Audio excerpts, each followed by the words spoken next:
Welcome to hyperspace, I run the law. Blasters draw, no time to stall. Smugglers, deals, and shady calls. Scoundrels thrive where shadows fall. Ice cold, hot monsters, icy too. Bounty hunters on the move. Hidden treasure schemes to prove. Outlaws chase what they can't lose.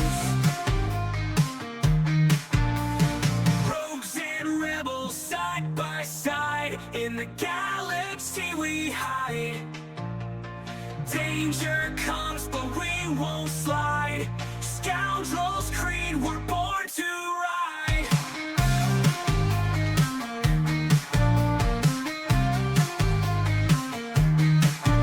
Dark side rises, credits fall. Smugglers answering every call. Bounty poster, take it all. Legends forging shadows tall. Blaster fire lights the night. Outlaws move just out of sight. In the chaos we survive, guided by the need to thrive. Reyes lanes to Endor's moon. Great and glory our fortunes loom. Crossing paths with every swoon. In a galaxy's darkened room. Rebels plotting, scoundrels play. Hustle hard, we make our way. Starships soon, no time to sway. In the void we carve our day. Rogues and rebels side by side. In the galaxy we hide. Danger comes, but we won't slide. Scoundrels creed, we're born to ride. Stars collide and engines roar. Through the black we'll seek out more. In the end we'll fight for lore. For freedom's light forevermore.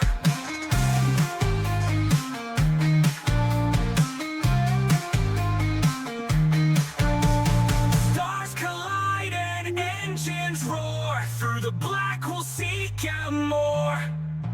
In the end we'll fight for lore. For freedom's light forevermore. Rogues and rebels side by side. In the galaxy we hide. Danger comes, but we won't slide. Scoundrels creed, we're born to ride. Scoundrels, bounty hunters, smugglers bold. In the galaxy stories our tales are told. Through the void and stars our legend unfolds. In the Star Wars saga our spirit holds.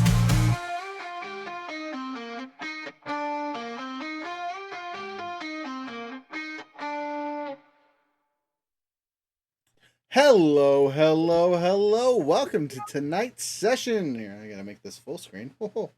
So, this is episode 1 or session 1. We're gonna call it session 1 of our Star Wars TTRPG. We're running the Edge of the Empire system. And tonight's session is starting off Lost. We would have 5 players with here tonight, but in keynotes with tonight's episode, our other player that should be here is MIA and will be for a while, and that will be a fun key point. I'd like to introduce our players since this is our first actual session, and who they're playing as, and they'll kind of give a brief description and all that fun stuff, and we'll get a quick recap of what we did at session 0, and then we'll get into tonight's story. So, starting up above me is RJ Daggerhouse. He's waving. I swear he's waving. There we go. RJ, any important stuff we need to know about you? You've been on the show a couple times now, but people might. Yeah, I've been around a few minutes. I've been here a few minutes. Who you playing as? All that fun stuff. I love the system. Star Wars is a lot of fun. It's volume up. You can turn his volume up so it doesn't blow up the speakers. Oh. I'm at 100%. Yeah, that must mean my sound must be goofy. Yeah, you're okay on my end. Don't listen to Younger. That you've muted yourself. Now we can't hear you, or deafened yourself. One of the two. Nope. It's you got the little symbol that says you are deafened. Oh no! Damn it, Younger. What have you done? I'm sorry. Text him. Someone text him. You two sound really like perfect, like normal volume on my end, and then he was like whisper, whisper, whisper. How about that? Is that better? There you are. That's good. I was just about to text you. You're about to hear all the text messages. Okay, so One's exploding over there. I should probably put it on. Yeah, whatever. It's fine. Cool. Who are you playing as tonight? So I'm playing as Chesty Puller, a human hired gun. I was part of the Imperial Marines, and I became dissatisfied because they were so corrupt, and I moved on in my life to find true justice in the universe. True justice in the universe, and somehow ended up in a criminal syndicate called the Ordinance.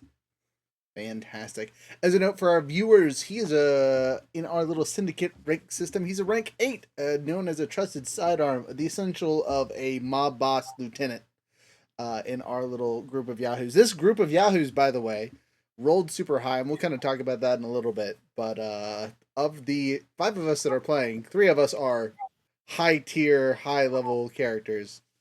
The rest of us plebes are plebes. Also, as a side note, we have 2 Mandalorians. Crazy for the timeline that we're playing in, but we'll get to that in a minute. Let's jump over to our other Mandalorian, I guess. Jasper, or in this case, Verling. Introduce yourself. Who are you? All that fun stuff. I am English is a word I can do. Yes, I am playing a Mandalorian named Jasper White. He has been contracted by the Circa Corporation. It's delightful. I did a small bit on the Avatar games. If my Mondays open up, I might try to get back into that because I love listening to it as it went. I think that's it.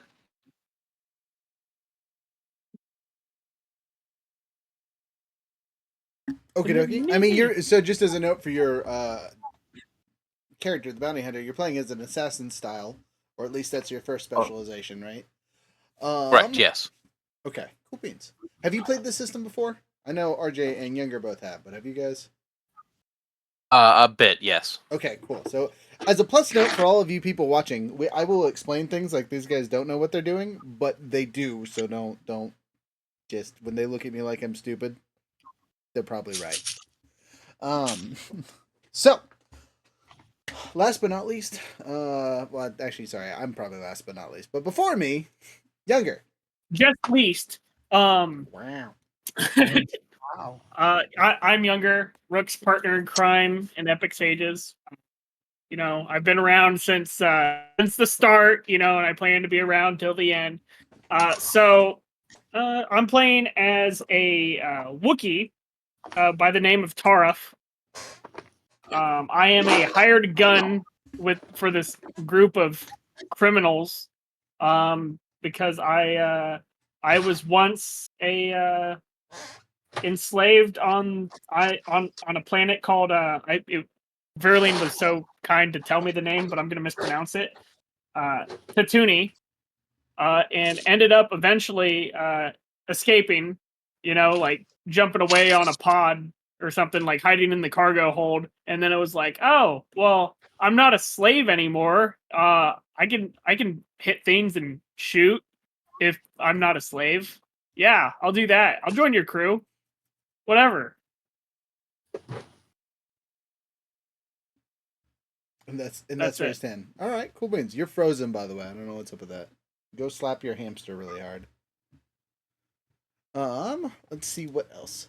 So style of hired gun for him as a marauder. For the notes, we do also have another hired gun, our droid, who will not be here tonight. Also, as a note for Younger's character, he's what the Syndicate is calling a new kit. So he's not quite an outsider. He's proven himself to be loyal and friendly to the Syndicate, but doesn't really have much pull. He's kind of at the bottom of the thing. They're still teaching him stuff and figuring him out. So he is relatively new to the group as a whole. As a side note, Jasper White is our honored outsider. So he's basically equivalent rank or step above our lieutenant, as he is, high priorities. There you go, Younger. You're back to life. Keeping him alive is, of most importance. The only person more important than an honored outsider is a table member, which our droid is. And again, we will get to that in the story in a little bit.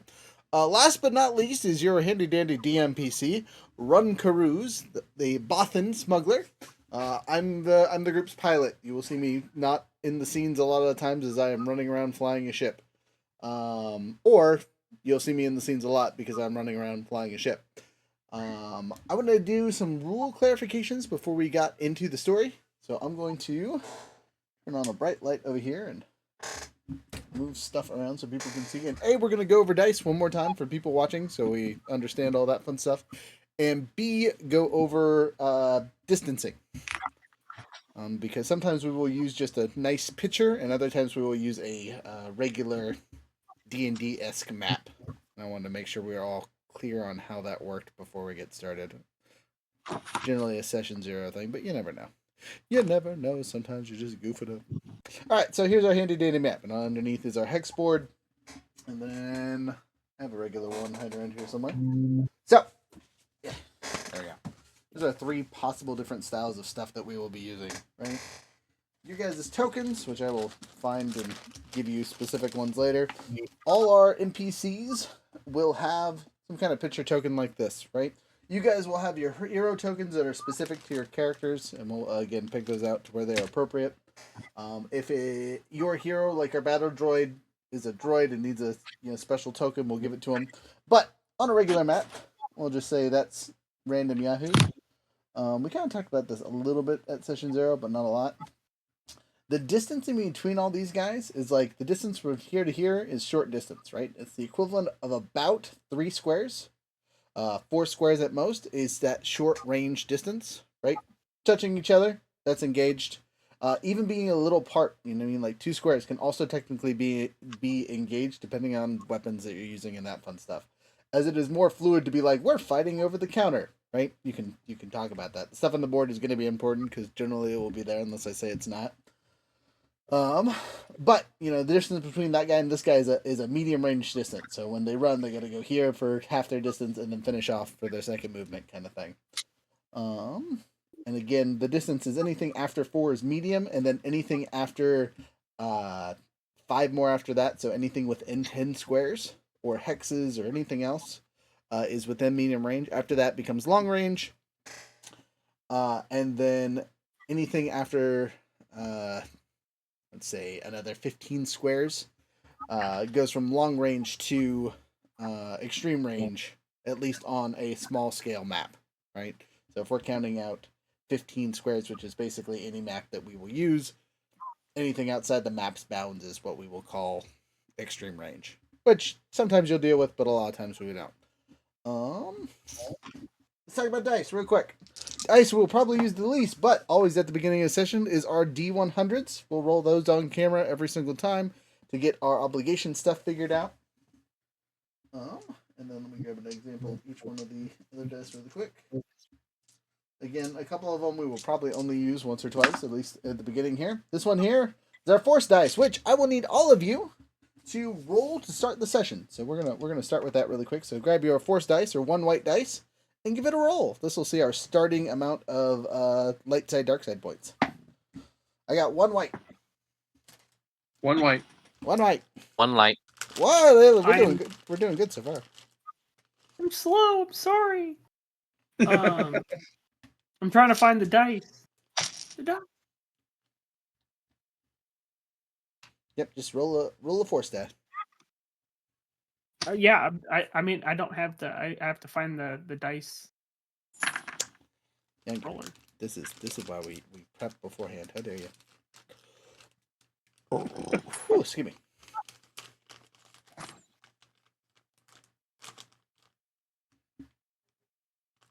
Dice roller, found it. Okay. What all dice do I need to roll? Just 1 force die, 1 white die. That's it. Yeah.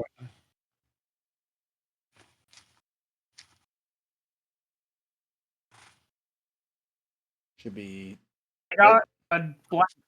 All right, that's a negative dice. All right, and then for me playing DM and the character, I'm going to roll 2 dice for this beginning thing to represent the DM's role. And he gets to. All right, so we're starting off with 3 light side and 2 dark side points, and we've kind of explained that, and we'll explain it as we go along. But that's your guys' starting pool is 3 and 2. So don't forget to use your force points. With 3 of them, by the way, you guys can do some pretty major stuff, like activate auto criticals and things like that. So that's exciting. Next up, the dice we will probably use relatively infrequently as we play are these 2 dice here. We have our yellow dice, which upgrades your good dice. You want yellow dice; they're good. And then we have our red dice here that are the bad versions that upgrade your enemy stat stuff. We probably will not see this unless you guys are fighting some pretty hardcore characters. So, whatevers. Dice you will see all the time because you need them all the time are these purple dice called threat dice. This is basically how you determine how strong or how hard something is that you get 1 to 5 of these. Obviously, the more dice, the harder it is. If it's harder than 5, we start adding these instead of these, and then you guys are in trouble. The opposite of that, what you guys will use a lot for your stuff is your skill dice. By the way, sorry, these ones are called proficiency dice, and these ones are... I always forget the red ones. They're just the red dice. They're the bad dice. But these are, when you get good at something, you get one of those. And then last but not least is your boost and hindrance dice. Right, so your boost is your positive stuff. Some of your powers will add these to situations, storytelling purposes. If you have the high ground, all that fun stuff, will add a certain number of these dice to your rolls. And then on the opposite hand is our setback dice. I will give these to you narratively. Again, some powers will give you these, and some powers will remove them if you're given them in combat and such. That's all the dice. Anything else that we need to go over house roll wise? I guess we can do our starting roll to see what fun thing happens to us as a group. I have our group sheet, and I don't think we actually set up the group sheet in the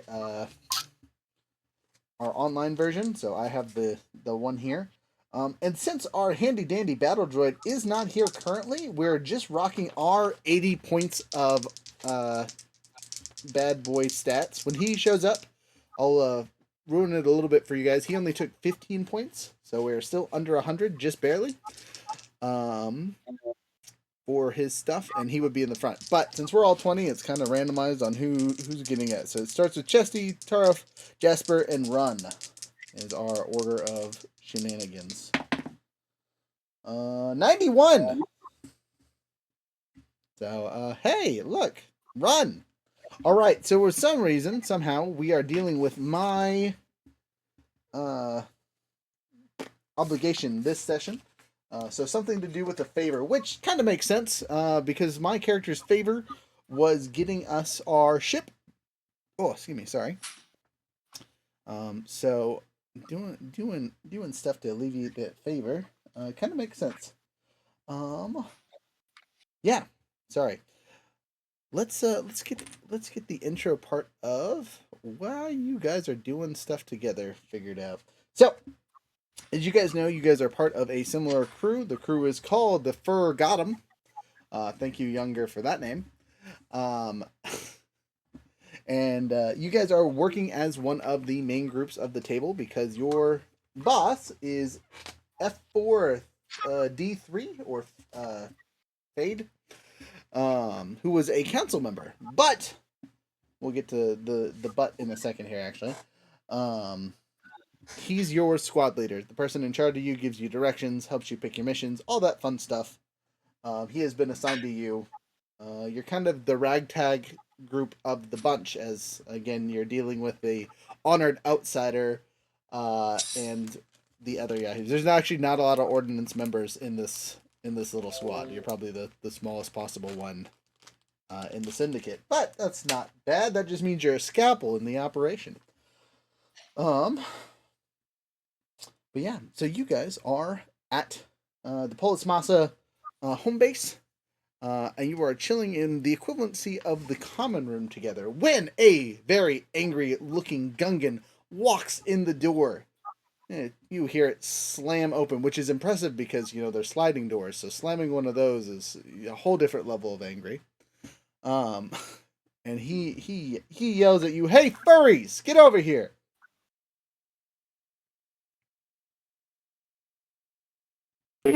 Misa wants to talk to you. Begin moving. Would you like to try again? This Gungan, you will know, their honored outsider, is one of the table members. You're not gonna argue with this one. That's fair. You guys will know him as Gunther the Gungan, and again, one of the table members. So top rank yahoos. Misa has Statement. the worst news. The worst news. Some bomb bag crazy bastard has put F4D3 into shutdown mode, and we can't get him fixed.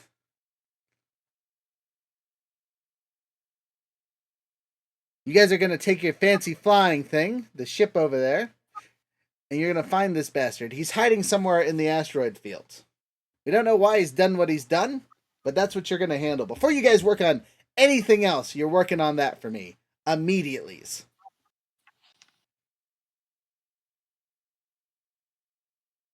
So, you have orders. What would you like to do to start? Again, you are your own people. You don't necessarily have to listen to this guy. In your head, he could be a blowhard. That's on your character.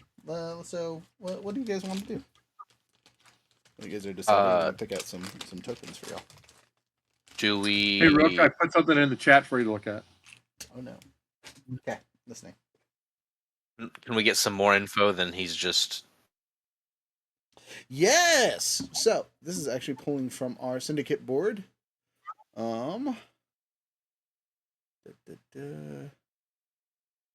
if I can find it really quick. There we go. So this is you guys are looking for a guy named Ebony Bados. He's a human. They assume him to be part of the Rebel Alliance. You guys know he's hiding in the asteroid somewhere in Polis Massa. If you guys look at the rest of the bounty, you'll know that the bounty amount is his ship and its contents. You don't know what his ship is, though, so you might want to ask around to figure that out. If you bring him in alive, that's what they want. If you bring him in dead, you don't get his ship, but you get to take whatever you want out of it, kind of thing. You also know he has performed some minor sabotage to the facility. So this means this man has come back to strike twice in the most recent thing, because this bounty has been on the board for about a week. And this new crime is something completely different.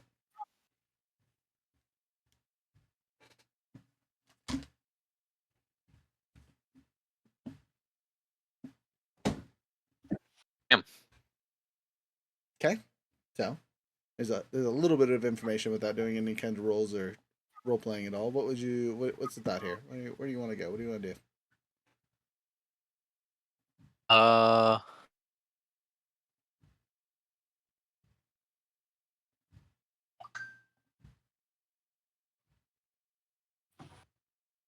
and side note, before we get too started, again, for the people that didn't watch Session 0, the time frame this is set in is about the same time frame as Rebels, or maybe a little bit after when that show ended. So before A New Hope, height of the Empire, causing havoc and knowing that the Rebel Alliance is out there, doing damage and hurting people.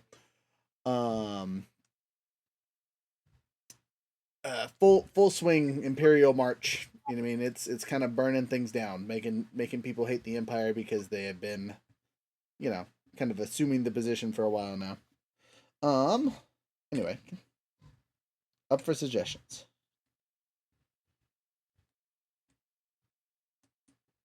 Well, do you think we ought to go out to the ship and get this taken care of? You could just go straight out for sure. Would you like to maybe gather more information in the syndicate itself or around the asteroids or anything like that? I mean, you're at a base, and this is a former ally. You're at the stronghold where it would probably be the most appropriate to talk to people. I mean, but that doesn't stop you from just flying around until you find his ship. The issue is you don't necessarily know what his ship looks like. Yeah, we need to figure out what his ship is. And if Did we find like a radio call sign, or like some electronic signature in order that we could possibly run across to be able to figure out if it's his ship or not? That is like a record of it. Totally something you could try and do for sure.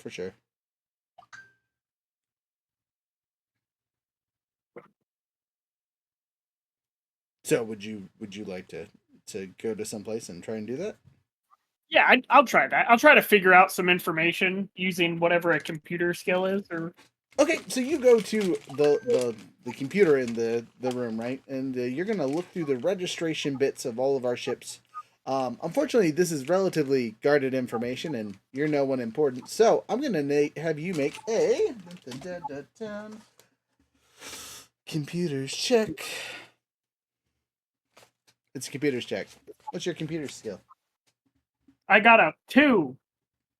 A 2. Okay, well that's not terrible. So you're somewhat trained in it actually, and your intelligence And is what? 2. Wow. So you have 2 yellow dice that you're rolling. Okay. I'm gonna give you a couple other things, right? So you're not getting any setbacks because this is a home base and you're part of the syndicate, so there's nothing you have to like fight between. The skill check is a basic level 2 as you are trying to figure everything out. And I will even give you a boost for being in your home base and finding information on a former syndicate member. So 1 blue dice, 2 purple dice, 2 yellow dice. Oh, 2 purple. Where the and a okay, 2 yellow, 1 blue, 2 purple. That's it. Okay, so a total of 5 dice. Correct. Okay. Rolling. I have no idea what any of this means. Okay, well let's walk through the symbols. I know it's been like 2 years since we played this game, but I have 2 explosion star looking things. okay, so the explosions are your successes or hits. I have a power button looking thing. It's Like, a U with a dot at the top. okay, so that's your advantage. Okay, and then I have a 6-sided object with a dot in the middle. A 6-sided object with a dot in the middle. Okay, that is the opposite of a advantage. It's a disadvantage. Okay, so I got a 2 then, right? Okay, then you got 2 hits. Congratulations, you succeed with no problems. Unfortunately, you don't get any bonuses or extra stuff. You just get what you're looking for, which is the comm frequency for what did we call this ship name? Sorry. The water wave. It is a I can't say the word. An Aqualiash. Saying their name wrong. Fish Yahoo, General Akbar's race. It's a try. Yeah, one of those. It's one of their ships, right? So it is very squid-like in design. It's got 4 thrusters attached to movable things that help it jam around. It's actually fantastic for going through the asteroids because of how maneuverable it is. It's a single cockpit ship with relatively good defensive measures that you guys know about. A, because it's so small, and B, because it has, basically 1 big gun on it. So is that a living creature? No, not whatsoever. It just okay. The ship design looks like a squid. I'm giving you the visual for it. The name of the ship is the Water Wave. The technical name I'd have to look up, and I apologize for that. Okay. And we have its frequency. Cool. That is all. You have its call sign. Yep. But you do know that this thing definitely has jammers and things like that built in. You guys. Well, if we start getting jammed, that means we're within some form of proximity. You hope. Anywhere else you would like to go before you set off looking for this squid-like ship?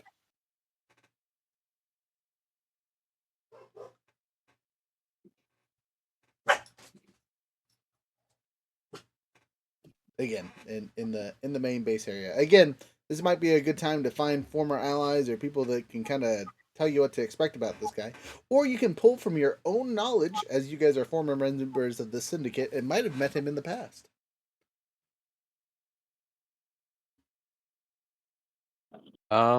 Yeah, Jasper would like to see if we can find anybody that was like kind of close to him and see if they would know if they had like a Okay, so go ahead and make a streetwise check to see if you can, if you know the internal connections of how that went down. gotcha. My cunning is 2, so it's 2 green dice, right? Yes. Well, you're, yes, and then whatever your streetwise bonus if you have any. I have I have 2 successes, 1 advantage, and 1 dark side point. Where'd you get the dark side point from? You know what? That's fair. I did not take off the white roll, so that's my bad. Did you put 2 purple dice there? No, I'm doing the dice roll thing, so I added 2 green, so I don't have anything, Gotcha. So and then I just forgot to subtract the. Gotcha. Just so you guys know, when you guys make your dice rolls, you have to make sure that you have the negative dice modifiers, whatever I tell you it is, included as well, because the whole pool goes together. So for this check, it's just a 2 purple, which is basically going to be the standard for most things. Gotcha. 2, so 2 green, 2. Let me re-roll that then. Yep. 1 threat. Okay, so 1 threat total? Yes, 1 threat total. Okay, so you don't succeed. You don't find anyone. And it seems like no one wants to talk about him. It might be that the people that do know him are hunting him down themselves, or maybe there's a bit of loyalty going on. Who knows? But you don't gain any additional information about this guy, which it is what it is. You know what I mean? You guys are a bunch of criminals. Sometimes it pays to be loyal. Other times it pays to throw people under the bus. And maybe this is just one of those times where the bus is not an option.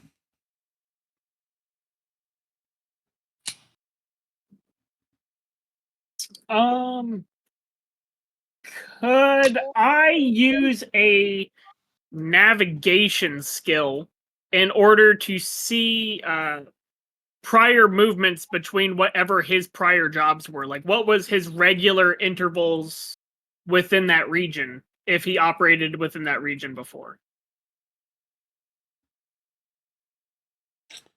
Let me look at this for you and see if that would be the most appropriate. Actually, you're going to use the first skill. I can't say this word. Why can't I speak tonight? Okay. Astrogation. That one. Astrogation. The ha. I said it finally. That one. Whatever that means. I've never heard of this word before, so I'm assuming it's like looking at the stars or some shit. Yeah. So it's like nav computer stuff. Yeah. It's all the heavy calculations, like computer version of navigation. Navigation is generally just used for like on the ground stuff. Oh, I misread my paper. It said negotiation, but I was far enough away that I just thought it said navigation. Okay. Yeah, that makes sense. There's also piloting. Yes. Piloting is so literally flying a vehicle. Okay, well, I got 2 in basically everything. I got 2. So Okay. is that the same? So it will be. Yeah. So if you have an astrogation of nothing 2. and a intelligence of 2, then you're just gonna roll 2 green, right? And this is actually a 3 threat roll, so 3 purple dice. And you're sorting through a ton of information, so you are going to throw an extra 2 setback dice, so 2 black dice on there. And can I just click Control F? And no, you cannot just click. I mean, basically, but no.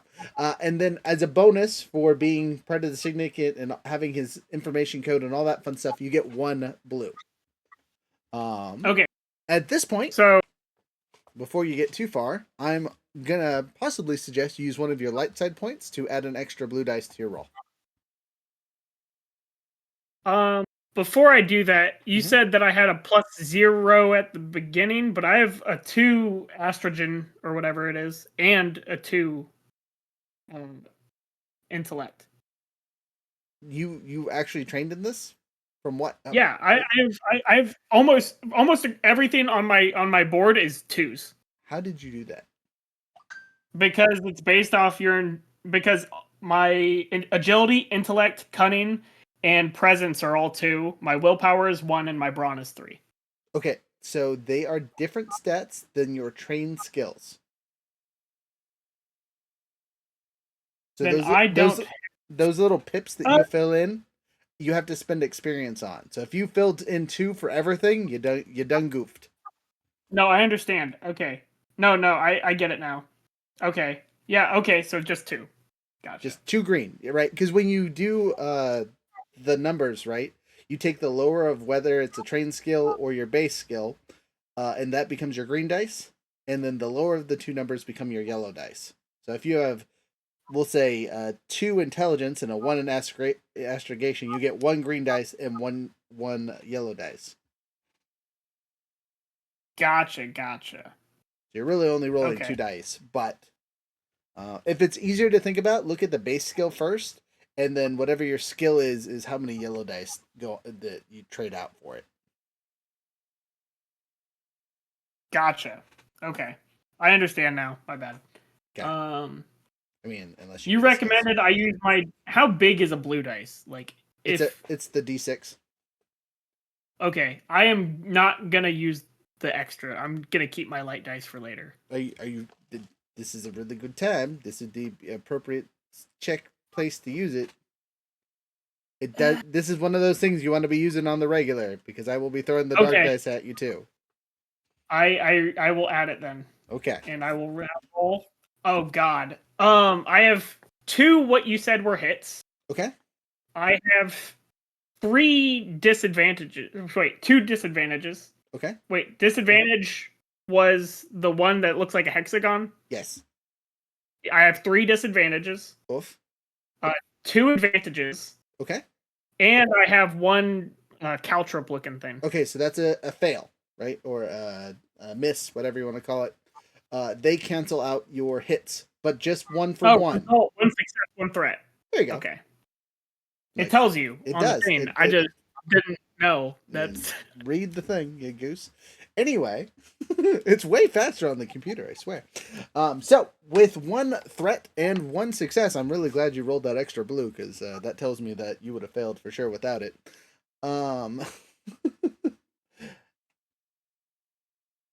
You succeed, right? You just now have a disadvantage, which I will throw on your next roll. Whatever your next roll is, you get a setback. So just as a note, Okay. Next roll you're rolling with a extra black die. And don't forget, some of your skills and things might negate black dice when you're doing stuff. So, probably only when I punch. Generally, yeah, for your skill set, most likely. But Okay, so what do I actually get benefit wise to this? Is this just going to make it easier for us to get there? So as you successfully trace his route and where it was going before he started pulling a blank, right before he sabotaged the base a little bit, before he came back and shot one of our friends, you will notice that he had a very specific route of asteroids he would hit. Not like directly run into, but like he would stop there for a little bit, do something, take off, and it was almost traditional, right? But from an intelligence creature as yourself, you might determine that it is a like he has caches or storage things or something at these 4 different locations. So there are probably 4 safe places to check out. Bam! Let's steal that shit and shoot this dude. Cut him in half. No. We need him alive. He could be alive without legs. I need you to remember to growl every time you do something. So, as you guys pull up into the hangar, you see Rodden having his lambda all shined and pretty and ready to go. He looks over at you guys and say, "Hey, you guys ready to take off finally?"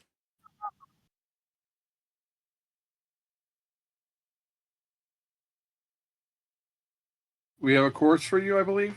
You have a course for me. Well, that makes my life easy.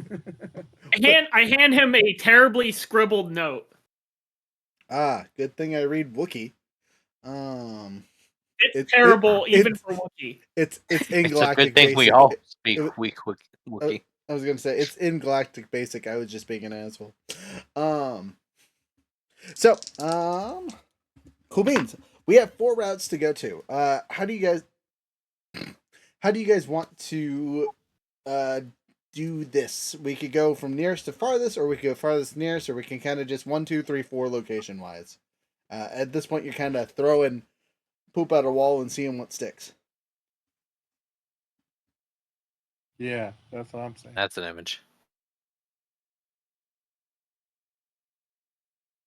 Thoughts? You should really hear that. Where You'll in the be universe surprised. is this location? Like the outer rim? The Yes, Polis Massa is in the outer rim, not excessively far from Mustafar. Okay. It's basically like a large asteroid belt that people have mined into livable spaces. So there are quite a few bases kind of like our own. You guys will just know that our little syndicate owns this spot. Polis Massa is ours, at least for now. These darn rebels keep intruding on our stuff. But in the flux between the Empire taking over and all this fun stuff, we kind of weaseled our way here. And I say we as in a large group, not necessarily all of your characters. So, Like to take my seat inside of this ship and, set off okay. whenever the pilot decides it's appropriate, The because pilot. I'm just a little big guy. You're just a little big guy. Hello, though. Careful. Little Thank you. big guy. I'll man one of the guns since I'm a gunner. Okay. Do you want the back guns or the front guns? Because in the Lambda here, you could do either. But there's a officer's position for both. So which one needs the least supervision? Because I'm sure you'll be, or Well, I mean, having the back protected is good because I can always reach over and press the buttons to fire the ones on the front. yeah. So that's what I'm saying. I'll take the back one. Okay. You guys fit into your handy dandy positions. And we go from there. Yeah, because I mean, just as a note, the Lambda has a crew capacity of 6, and at the moment, there's only 4 of us. So, when we made this group originally, there was supposed to be 6. Now we don't have all the people we need. That's gonna make things difficult. I would like the support gopher, so if somebody needs help, at some point in the ship, rather than having a particular specified job, I'm just gonna help them. Well, I mean, just as a note, since we're gonna be flying this thing a lot, unless it like crashes and burns, do you guys want to pick out your crew position really quick? Door guard.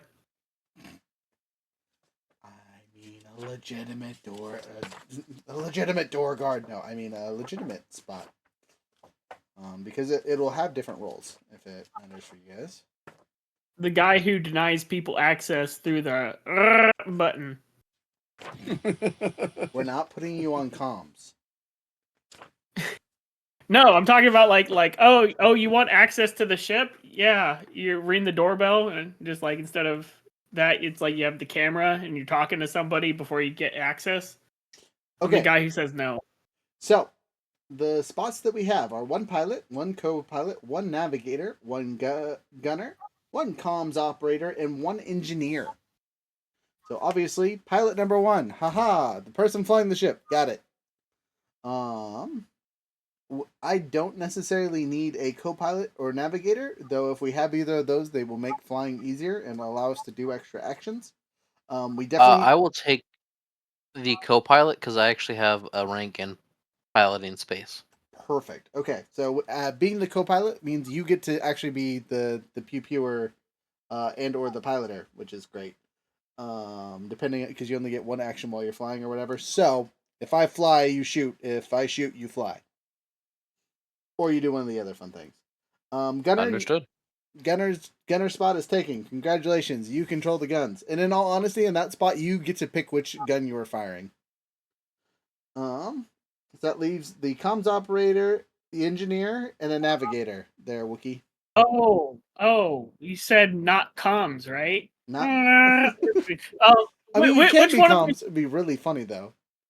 which one of those positions would be best for resilience? Does resilience have any effect in any of those positions? Not whatsoever. Does punching people have any? Nope. I mean, you could punch the Does engines, I guess, using your mechanics and pray for the best. oh, if that's the case, I will become the comms operator because there's nothing against any of the other things, right?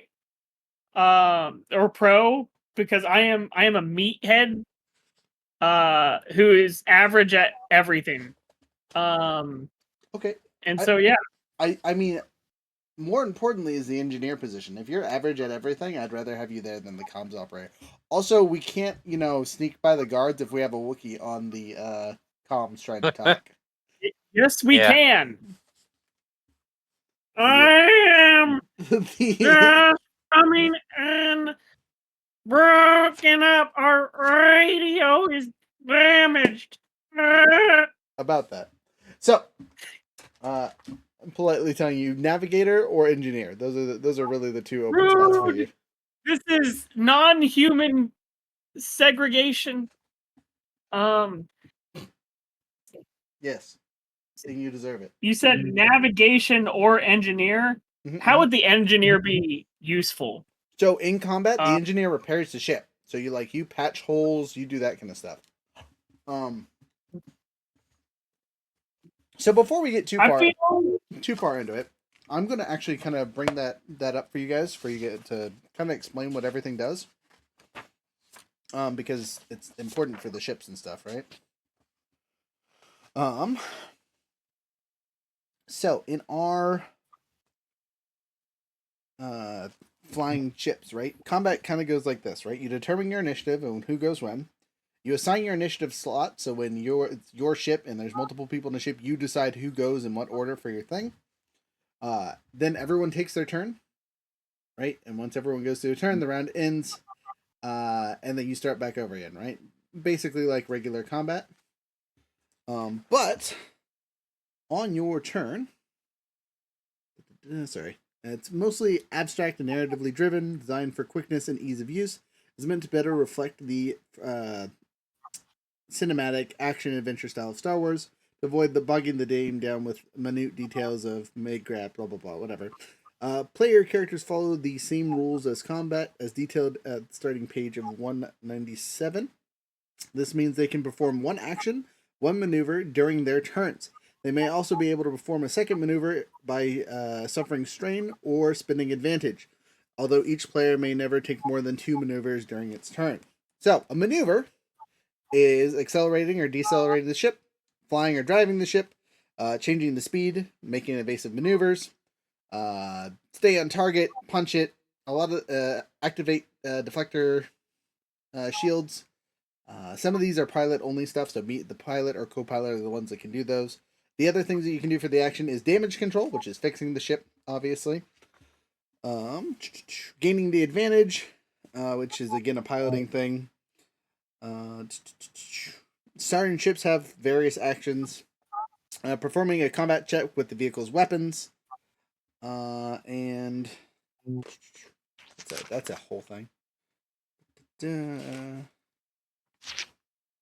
that's all. There's really not a ton of actions you can do. Usually when you're in combat, you're fixing the ship or shooting at somebody for your action, and the maneuvers are mostly done by the pilot. But yeah, anyway, sorry, I know that was a lot, but just as a note for you guys, that's how the combat silliness works. Jumping back to regular combat before we get into that. No. Let me get to it to make sure I'm not saying it wrong here.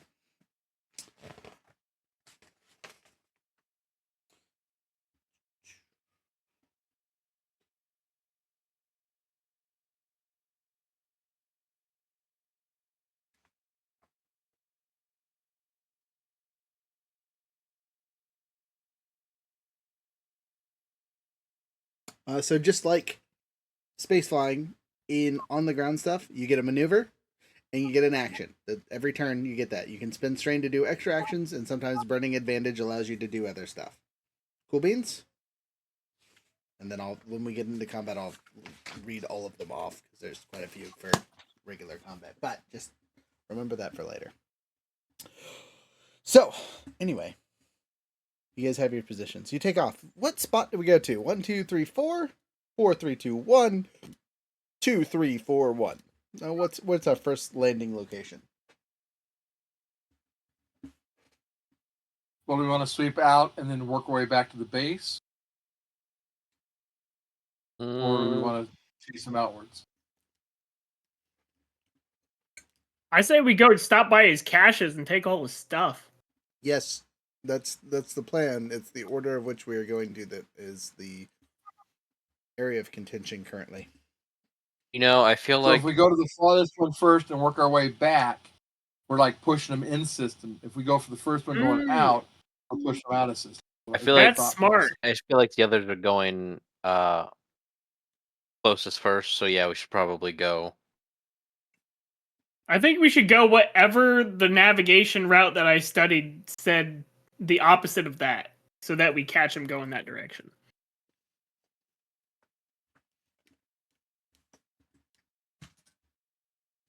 So what I'm hearing is you guys want to go to Station 4 starting. Yes. Yes. Okay, so you guys head out to the edge of the rings, or the edge of the asteroid field. And sitting out there is a small floating dock, right? That looks to be an old abandoned repair station. It is just big enough for the Lambda to land. But you don't see any special equipment for breathers or anything like that, right? None of you guys have spacesuits or anything like that, I assume.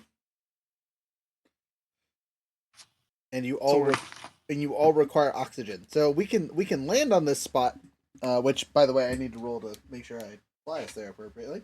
And as a note, I'm going to burn 2 dark side points, flip them over to light side points, to give my character 2 in the negatives. We're also flying an asteroid field, which is going to up the difficulty by 1 red because flying in an asteroid system is dangerous. But since it's home ground, we're getting 1 blue dice. And then my piloting skill is amazing. Just kidding. It's pretty good. It's okay. Nothing to. You guys, you know who Neil deGrasse is, the astrophysicist? Yeah.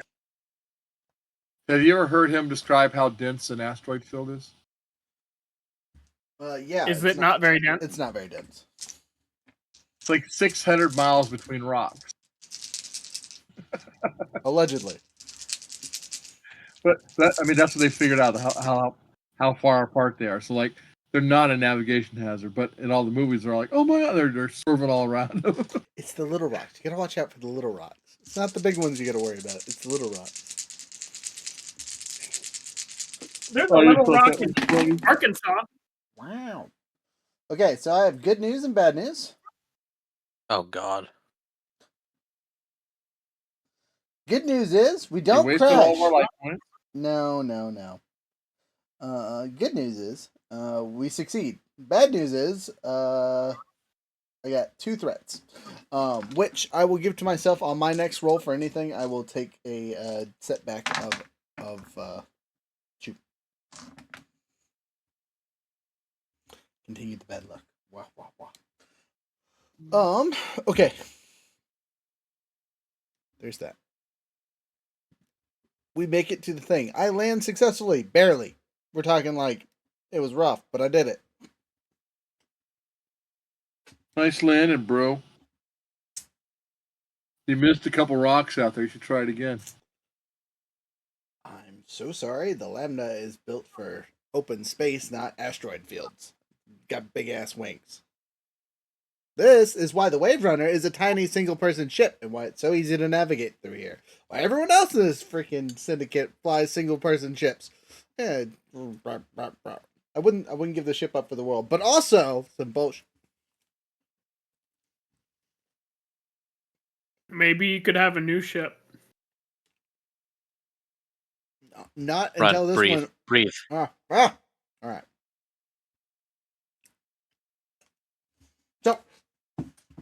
we're here. As I said, it's a floating dock repair station looking thing. You're looking at the need for some kind of spacesuit to go out there, or at least some kind of rebreather, so you don't die. There is a small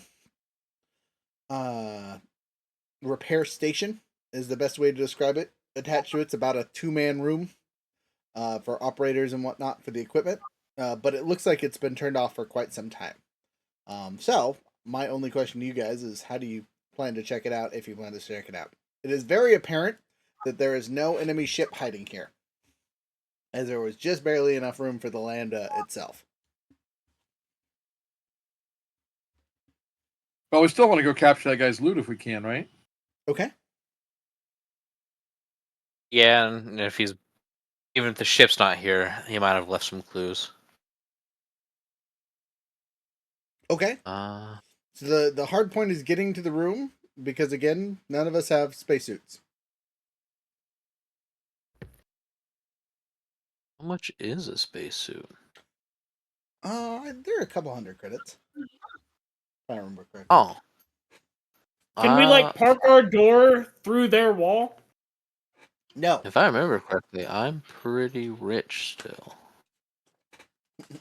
Retcon, I do have a spacesuit. I do have a spacesuit.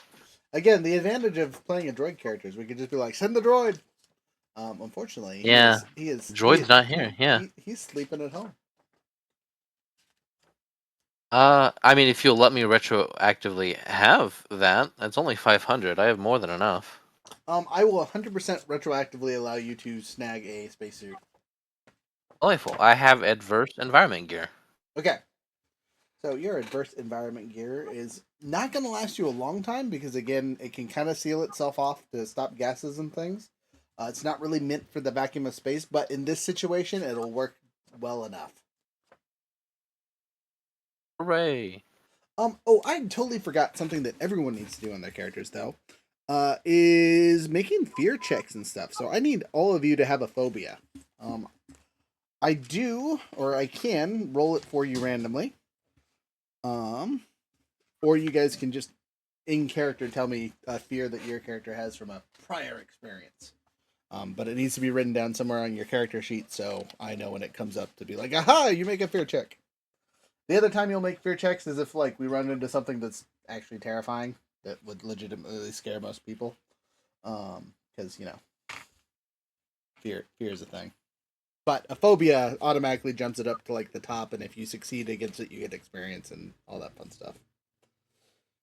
And I don't think there's technically a note for it on your character sheet. This would just go in the notable features section.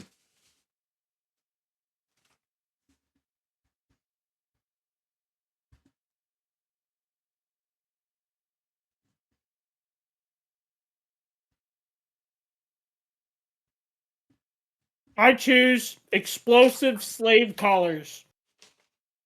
Ooh, okay. That's a you know what? That's a fair phobia to have.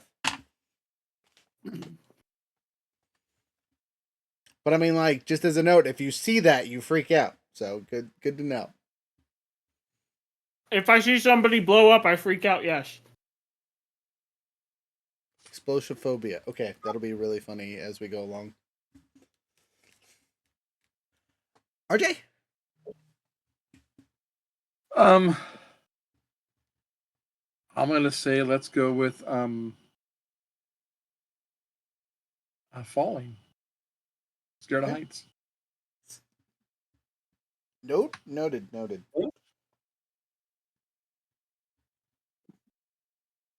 Jasper has claustrophobia. Okay, you're terrified of. Oh man, that's gonna be rough walking in a spacesuit. I know, right? Maybe it's only claustrophobia of rooms. Whatever. MRI machines. So, by the way, fear of heights is archophobia. ACRO phobia. I fear phobias. Every time somebody else gets a phobia, I get a phobia. Can that be my thing?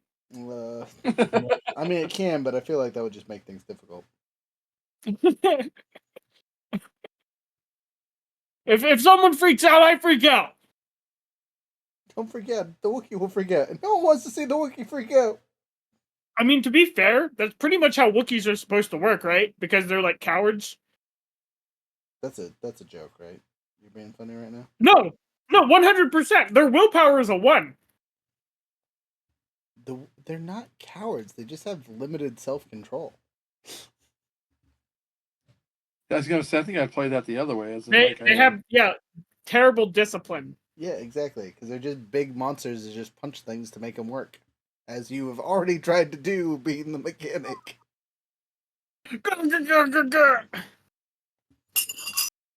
Oh, by the way, fear of phobias is a phobia. Double phobia. I can't even pronounce it. Better lay down.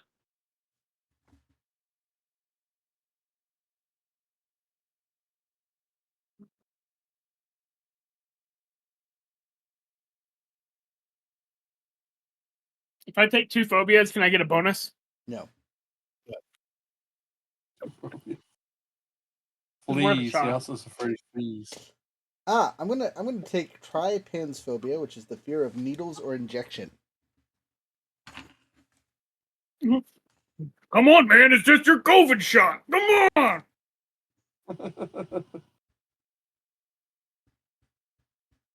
I don't need a stinking shot.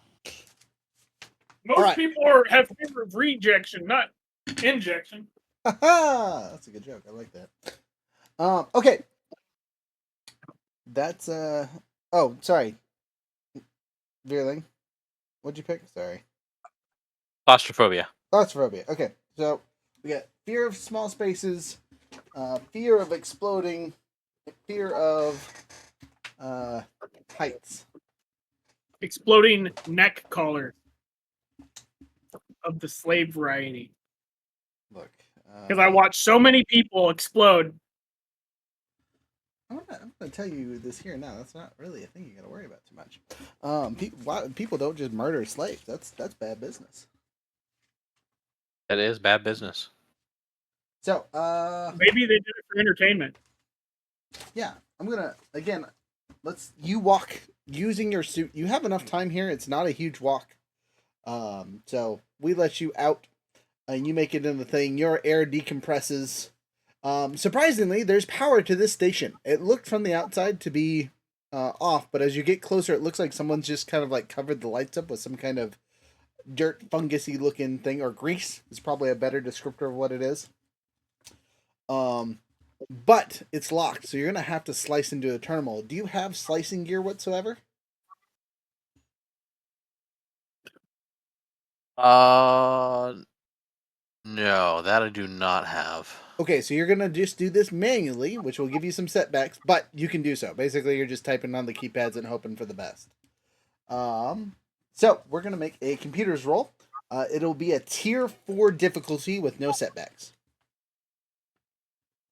So four purple dice, and then whatever your computer's stuff is.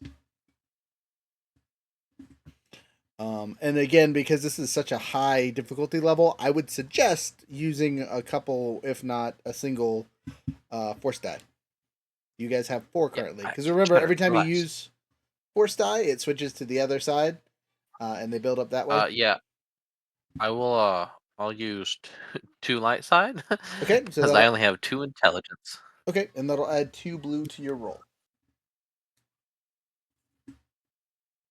So you're rolling 4v4. Let's see what happens. Are you blue? Yes, you're blue. I caught 1 success. Total or in result? Result. Hey, 1 success is all you need. So you guessed the password to get into this place relatively easy. It was repair station 01. And somehow that worked. The door opens and you walk in. It depressurizes. You get some fresh air. You take your suit off. Everything's okay. On the inside, you see a small set of what looks to be supplies, like foodie stuff and things, as well as a small cot and a small locker box. What do you do? And obviously, the controls were inside the repair station, which seemed to be operative. I will check the supplies in the lockbox, see Okay. if they've been like recently tampered with. Sure, you open up the lockbox, and you find a small stash of credits along with some other, like everyday equipment, is the best way to describe it. So, like common clothes, belts, stuff like that. You also find in there a old comlink. Ooh, This is of the. does it look like it's been used recently, or? No, it looks pretty old, but it probably works, and you will know that this is of the handheld variety, so it's relatively short range. Gotcha. How many credits?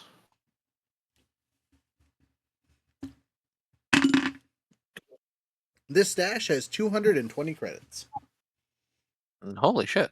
All right, Yoink. delightful. Yeah, yoink, exactly. Okay. So, handheld comlink credits. I'll tell you, Not besides, comlonk. unless you want extra clothes, the other gear in here besides the comlink is kind of, you don't need it. Yeah. Well, darn. I was hoping there'd be something else here. Does this place have like, besides the computer to get in, is there like a personal computer pad laying somewhere? There doesn't look to be any data pads laying around now. Any tools? Snap on. Like we'll take Harbor Freight at this point, Pittsburgh. Well, look, the tools are the automated robots on the repair station. Those would Oh, be would those work on the ship? if it was damaged at all. Yeah, That would help our rookie engineer, right? yes, but they're attached to the station. You're not going to be able to pull them off. Oh. But if we get in a space fight later and need to repair, you know a place and you know the password to get in. So this location might be more important in the future. Hell yeah. All right. Well, if there's been not really any sign of them or anything, then I will go ahead and pop back over to the ship and tell everyone the next place. Okay, that was location 4. So 3, 2, 1. Going to location 3. All right. I shall be right back. I have to let my dog out. Okie dokie. As you do so, you guys fly to the next location, location 3. This is a bit bigger station. It actually looks like a residential asteroid. It's been mined out. It has a small landing dock for smaller ships. And there's obviously people working and living here. Someone, doesn't matter who, go ahead and roll me a light side, dark side dice. Just one. White one, red one? No, just white one. Just white one. Two light side. Fantastic. You guys, A, know someone here, and B, have been here before. So you know this is again, a residential district. And one extra thing that you guys will know about it is that there is a small gambling den here. So, RJ, since you're the one that rolled the dice, who do you know here?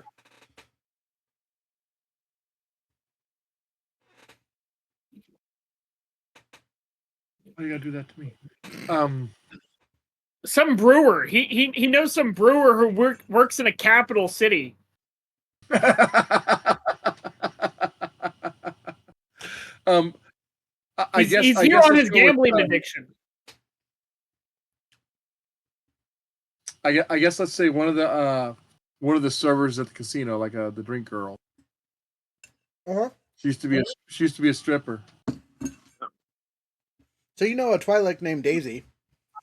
What? A Twi'lek named Daisy. Toilet? Twi'lek. You know, the ones with the long tentacle things for hair. The most attractive species in the galaxy. Oh, good. Star Wars strippers. We're just gonna call them what they is. Anyway, that's gonna get us demonetized. They're gonna yell at us about that later. Anyway, you know Daisy, and she works for this little small casino. It's really nothing big. It's something in the bottom of someone's house.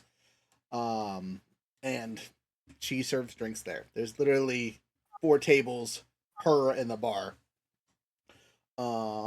They play lucky dice. They got sabacc. They have they're called featherers, which are they're from Canto Bight. They are basically horse races. It's another Star Wars game that they would play here. Like regular poker. So, you know that they have those 4 tables kind of down there. That's really it. It's nothing super big, nothing super fancy. But you guys land at the landing bay, which, again, the Lambda just takes up so much space. The few regular residents that are currently staying here just look all annoyed because you've taken the equivalent of 3 parking spaces with 1 ship kind of thing. So,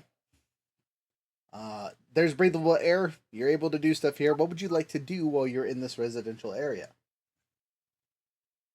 So there's a cache on this thing. Do we have any idea where it's at? You don't. But this might not be necessarily a cache, right? Green spot. We were just tracking where he stopped, so this was one of his go-to places to gamble away. Correct. So there's probably people that know him here. Mm-hmm. I look around. Do I So see Fishman? He's a human. He's just flying an Auckland ship. Do I find an Auckland ship? No, part? you do not see the squid spaceship flying, sitting gracefully next to you or anything. Do I see one of those terrible, ugly-looking humans that fits his description? Surprisingly, without a ship here, no. At least not in the darn. spaceport. There's plenty of other places in this residential area. So, as you are here, you could go to this casino and go check things out. I shouldn't call it a casino. It's a speakeasy is a better way to think about it. You can go check out the speakeasy, or you could go check out literally anything else.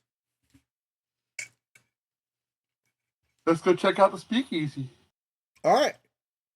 Maybe we'll catch this dirtbag having a drink and have a little conversation. As soon as RJ says that, or his character says that, like, oh, I've been here before, I immediately think he's poor.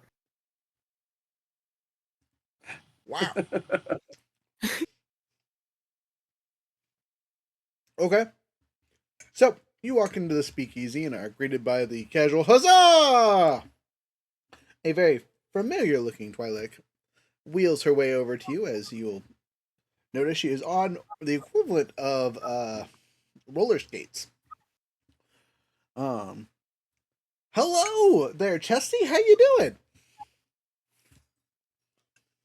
I'm doing great. How you doing? It's a good night. It's a good night. People are winning everywhere. Can I interest you in taking over the sabacc table like usual? I'm afraid we're a little busy for playing, but we just want to stop in and see how things are going. Oh, okay. Well, can I get any of you drinks, or maybe direct you in the right direction, or how can I be? Did we ever get the name of the guy we're searching for? Yes. You guys are looking. What is the name of the guy we're searching for? His name is Abtel Badus. APTDAL? ABTLE BOODOOS. Badus. Just a second. Say it again. ABTLE.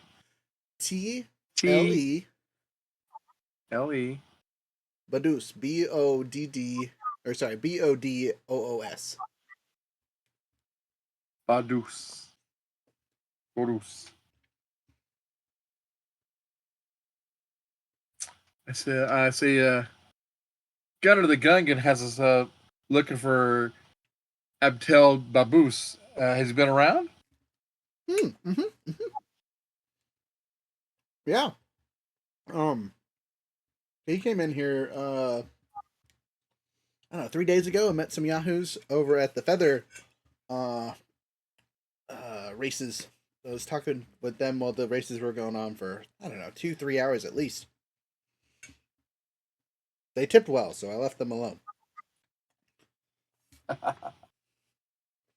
Always a smart girl. Well, that jives with what we've been told. Did you overhear where they might be going next? To my information, or what I overheard was he was supposed to stay in the asteroid field. The other two were heading somewhere else. Where were they heading? I heard it.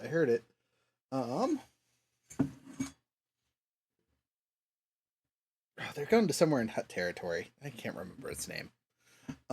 10 seconds though, as I need to pull up the actual Star Wars Galaxy map really quick. So pull this out the way. Toodaloo! Toodaloo! There it is. Star Wars map. Oh, of course it shows up in the wrong spot. Anyway, here's the map for the people watching. Mm-hmm. You know, the one in the actual thing. Oh, there it is. Hut space. So, they were going to Nebin. Is what they said. Niban. Nimban. It's at the edge of Hut space. Well, I hope they're careful. Kind of a rough area. Well, you know, Hut space is Hut space. I hear Java's taking it easy on most people out there. Kidding, of course.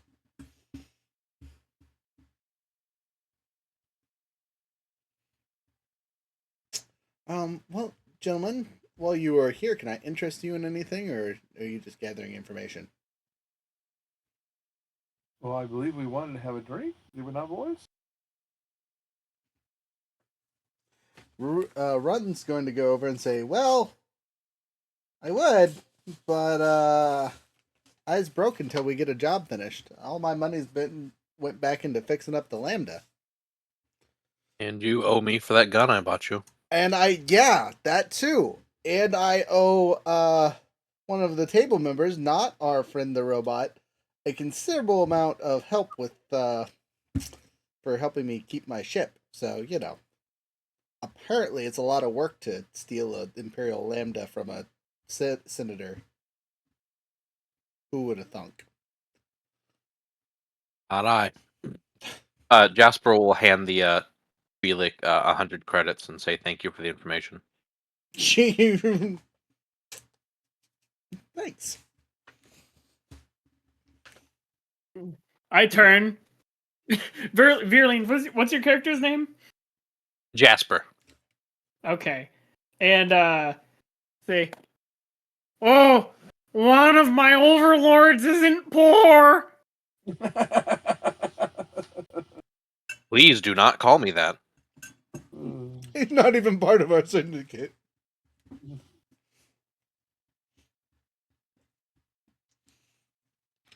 So, you know that your target isn't going to leave the asteroid belt, which is great information to have. You also know he's working with 2 other conspirators that are on a completely separate planet.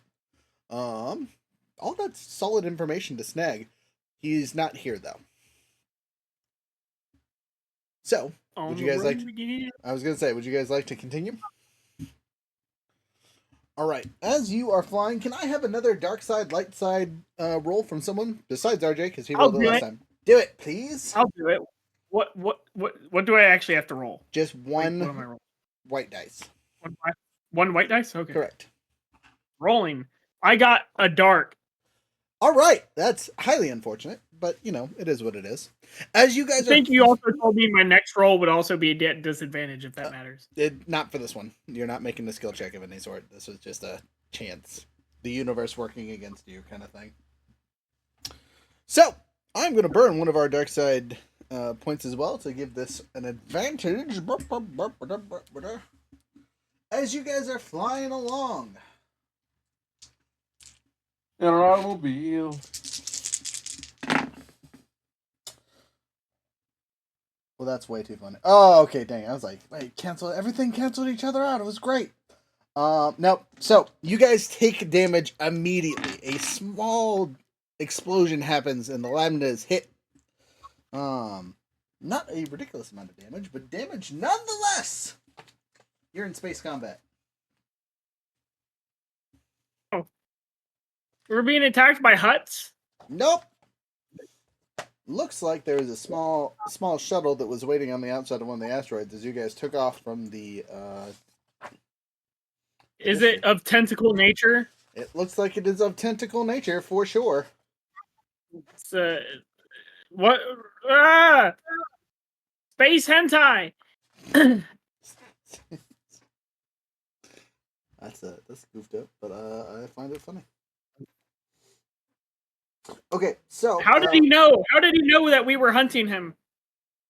That's a really good question. You know, We didn't communicate over comms or anything. He might have had some jerk wagon staying there at that place. that's a Well, to be fair, Overhearing. he's being hunted by a lot of people right now. Or Well, not he exactly. followed you because the credits you downloaded are have a tracking device attached. okay. So the lambda takes 3 damage. Well, possibly. Let's see how good our ship's soak is, eh? Oh, our lambda says that was the stupidest thing you could have done. You've exposed yourself for no good reason. Combat is initiated. Roll initiative, which because you were surprised, you were making a cool roll. Everyone roll cool. This means nothing to me. Sorry, jeez. Yeah, so just so you guys know, if you guys get surprised, it's a cool roll. If you guys are trying to do attacks and other things, you roll a vigilance. So what color die? Tell me a color die to roll. Well, it's a regular skill check. So you roll your for initiative, you are rolling just your positive dice. There's no negative dice to it, and it's whoever has the most hits, followed by the person with the most advantages if there's a tie. So the blue ones? So you shouldn't have any blue ones unless you have a skill that upgrades your initiative rolls. Yeah, no, I don't think so. I say, and you said it was cool roll, which is presence. Cool, I yep. have 3 advantages. Okay, good to know. Let's see here. What color die? Green. It's always green. Green. So roll all the green ones? Well, how many it's your presence, so what is your presence? 2. 2, yeah, I say he's human, so 2. Okay, and then you go down to cool, which is like the 5th skill down or whatever. And if you have any boxes, okay, so then it's just your 2 dice, and that's all you're rolling. Your boy over here is rolling 1 of each color. Okay, so I have like a star and then 2 blue dice. A little lower. Green. So if it looks like an explosion looking thing, okay, yeah, those are advantages, and then the other ones are those ones are hits or successes. So I got 1 hit, 2 explosions. Okay, I have 2 hits. I have 2 hits 3 and 1 advantage. Successes and 1 advantage. Okay, it looks like the Wookiee's going first. The enemy pilot is going on 3 and 2. So, enemy pilot gets to go again before you guys get to go. Sorry. That's some bullshit. Okay. He loses that. He still gets that, and this doesn't change. All right.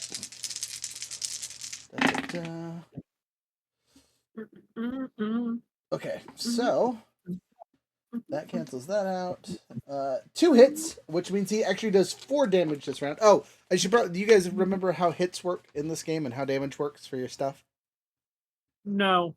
Okay, so when you are hitting something, right, it is whatever the base damage of whatever weapon you're using is, plus the number of hits after the first success past your thing. So if you roll 3 hits and 2 misses, you have 1 success. That means you succeed on the roll, and it's just base whatever.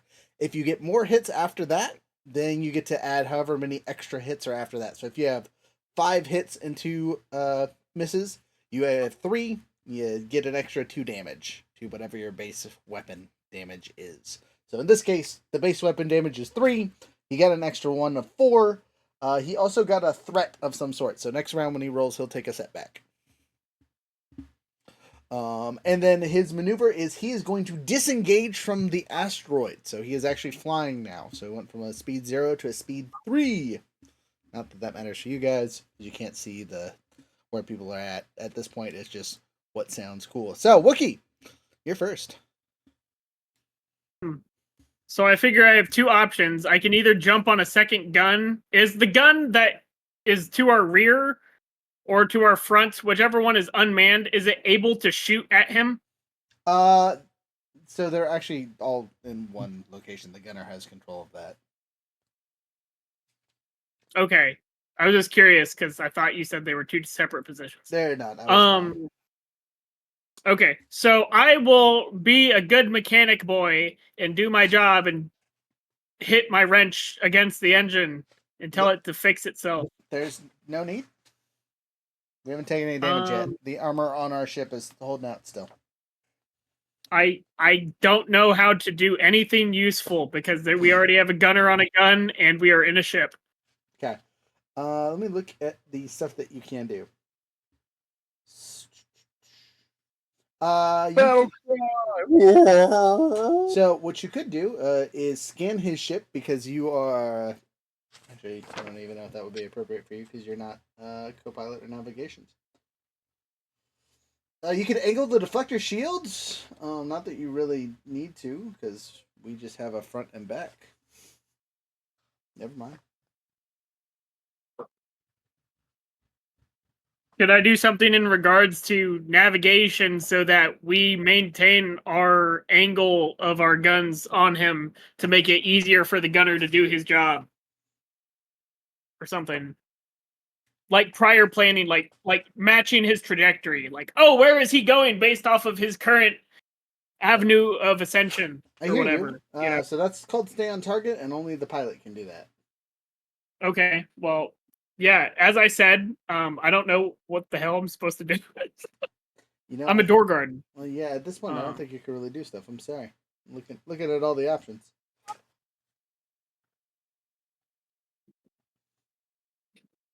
I would like to bring the captain his coffee. Ooh, actually, let me get to the page that has the extra actions really quick. I'm sorry. It may be steeped with Wookiee hair that accidentally brushed into it a couple of times. Wow. And I certainly haven't showered recently. Okay, here's some additional starship and vehicle actions.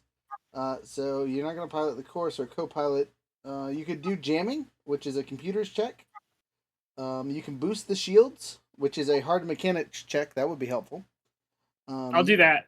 Okay. There's manual repairs, fire discipline, which again won't really help. There's scan the enemy, slice the enemy systems, or spoofing missiles, which there's no missiles right now, so you don't have to worry about that.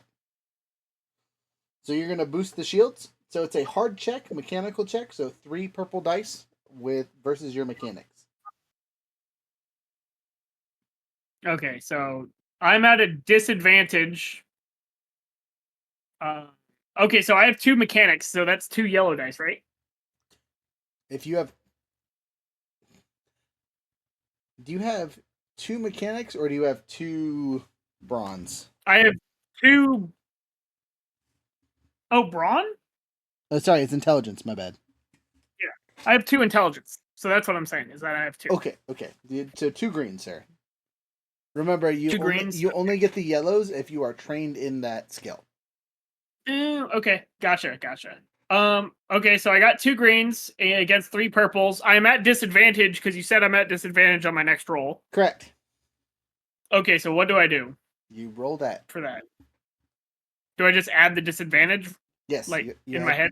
Okay. Well, or since you're on the computer, just add a black dice. Okay. Because And then I it's a would like to use. setback, not a disadvantage. A disadvantage is a whole different is the one of the markings. Okay, so I would then like to use one of my dice to offset that slightly. Okay, So that's a blue dice, right? So you're using a force die to add an extra blue die. Okay, great. And then I will roll. Oh God. 1 success, 5 threats. Oh, that's good, but really bad at the same time. Okay, so for the thing that you were doing, the crew member reboosts the power. On a successful check, the vehicle suffers 1 system strain and increases the defense of 1 defensive zone by 1 until the beginning of his next turn. Additional hits increase the duration per round. Okay, so you only got 1, which is whatever. But 5 disadvantages is the equivalent of a critical fail. Just for the record.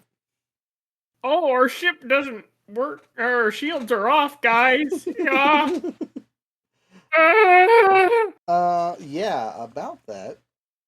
So the ship will take 1 strain from you trying to increase the shields and whatnot, but it will that's the worst that happens to it, because this is the first round. But you fail terribly at that. And just not a good job on your part. I expressed that due to the increased sustained damage we took from the initial barrage, our shields have been taken down.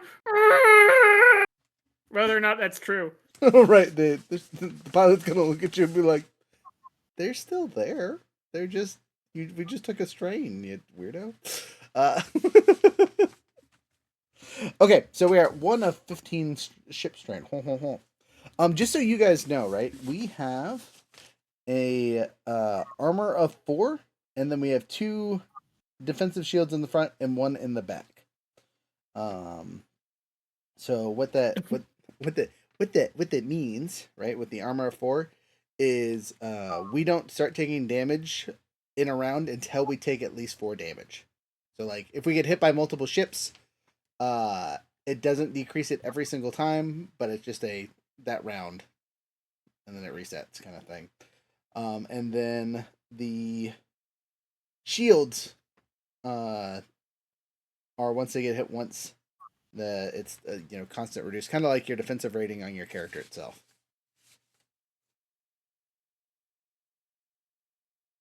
Capiche? Okay, anyway. Who's next? I don't know. You didn't tell us who was doing what. You said. I had 2 successes and a advantage.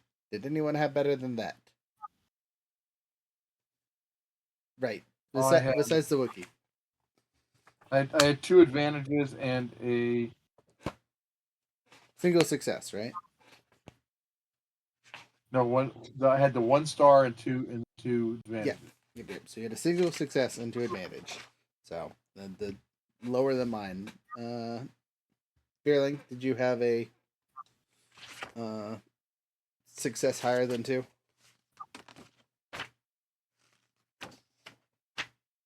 No, just 3 advantages. Okay. Apologies. You're good. All right, so that means it's my turn. Woo! So exciting! Pew, pew, pew, pew. Okay, well, I'm going to. I as the pilot, I get to do all the things. So this is where I get to shine, right? I would be taking a negative to this, but because of one of my skills, it negates itself, so I don't have to worry about that. If I could just find the thing here. I am going to use my maneuver of stay on target, because we are already flying at speed 3.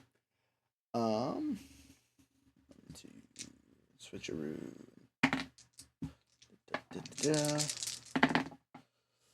that cancels out. Okay, so that maneuver didn't help us at all because it all canceled. But I do have an advantage, which I will use on my next roll next time. That's all I can do. Because none of my actions are going to be helpful right now. So, next is RJ. RJ, you're on the guns. This is your moment. This is my moment. All right. So are they? Are they within range? Can I They're- shoot them? Yes, you can. Okay. And so what do I roll here? 2. All right. So, size-wise, sorry, you are firing at Sorry, I'm looking at this. So we are a silhouette 4. It is a silhouette 3. So it is one size different. So it's an average roll for difficulty shooting. So you're doing 2 purple, and then whatever your gunnery skill is. My gunnery skill is 2. Okay, yeah, because we're flying the same speed. Sorry, I'm looking at the speed thing here. So is that 2 yellows or 2 greens?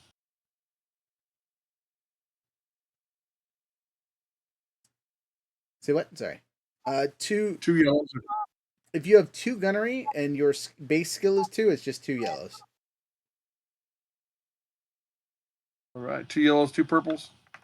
Sounds right to me.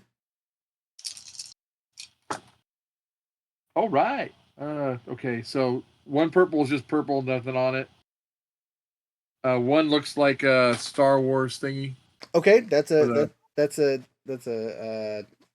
what is, sorry, I forgot the slang name, but it's a critical success roll essentially. It counts as a hit and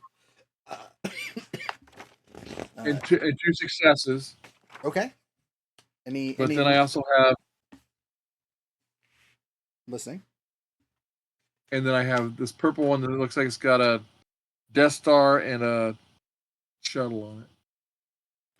So a failure and a threat, which cancels out your advantage, and one of your 2 hits, which is okay because you still got that triumph. So it counts as a hit, and you can activate a critical hit with it if you would like. Yeah, heck yeah. Okay, so with the critical hit, go ahead and roll me a D100 and see how bad of a critical hit it is for the enemy here.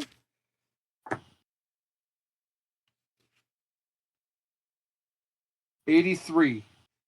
Oh, what? That's mean. All right, with an 83, their shields are down. Nice shot. Also, damage-wise from the Lambda, we shoot at, I believe, a 4?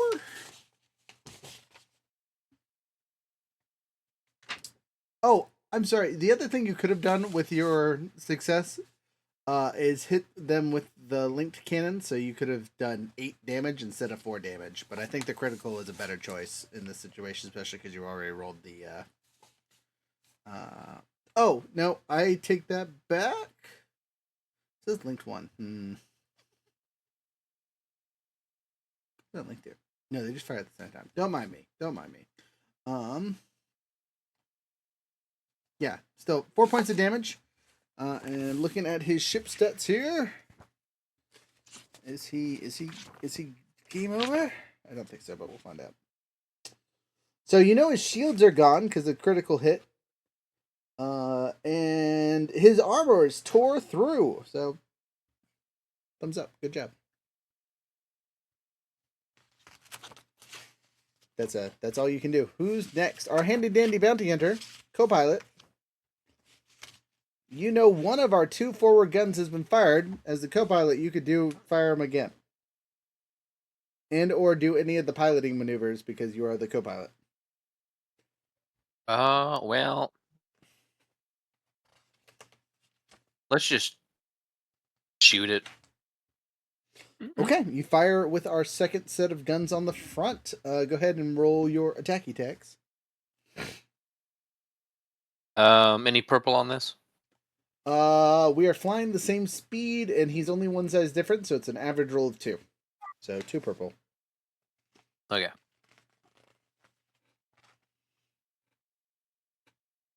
Two successes, 1 threat. Okay, so next roll you make you'll take a negative to it. Just remember that for later. But 2 successes, Gotcha. which means you hit with the 4 points of damage naturally and do 1 more for 5. And since this is the same round, you've already burned through his armor. You do 5 points of whole damage. Pew pew pew. He's still up and at him. The 5 isn't terrible.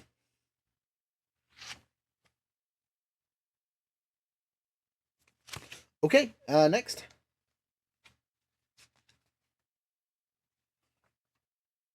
Top of the order. It's his turn. All right. So since he's flying, his maneuver is to continue to fly, so you're not really going to change anything.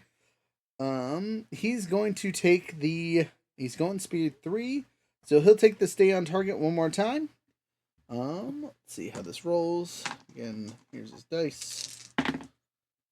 That cancels out. That cancels out. All right, he gets an advantage on his next roll. Actually, sorry, I forgot. He has a disadvantage here.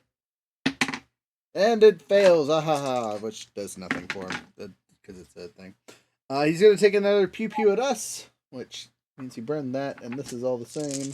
We're flying the same speed, all that fun stuff. Ooh, that's not okay. So that cancels out. And he'll take a black dice on his next shot. He misses terribly.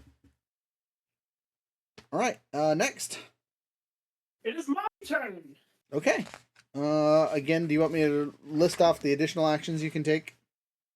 Nope. I will attempt to do none other than restart the shields because they failed so terribly last time. They did not. I didn't do it, remember? You failed. you failed we it. Boost, shield. you didn't boost the shields. You just strained the ship system. The shields were still on. You just took the strain without a benefit. Okay, you want to try it again? All right, make your roll. Okay, so this time I am with one less problem. Yes. I have no black dice, Yay. and I have no blue dice. So I have 2 green and 3 purple. Okay, sounds like a plan. I believe I have 1 threat. Okay. That is it. That is the answer. 1 threat. Oof. Okay, well, take your black dice and cry about it later.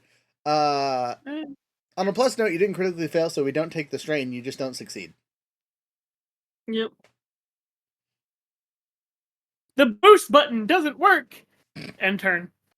Check. It's jammed. It's stuck. Like on a video game remote. It's stuck. Who ate Cheetos on this board? Fine. Next, me, right? I do believe. I do believe.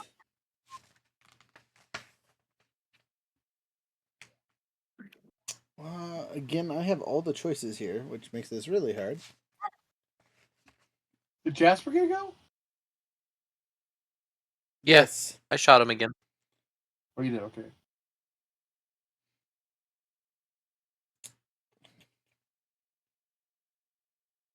Worry. Like, he hasn't been shooting super well at us, so I'm not gonna worry about any of that, to be honest.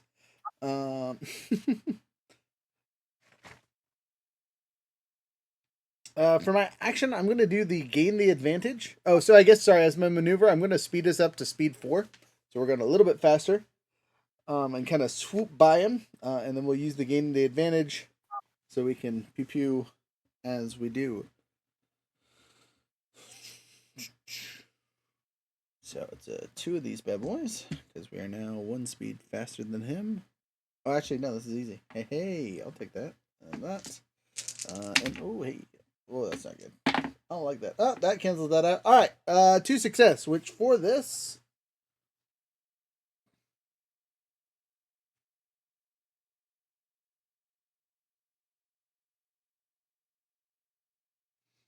Okay, so I am going... Well, it doesn't matter because he only has 1 defensive zone. That's dumb. Okay.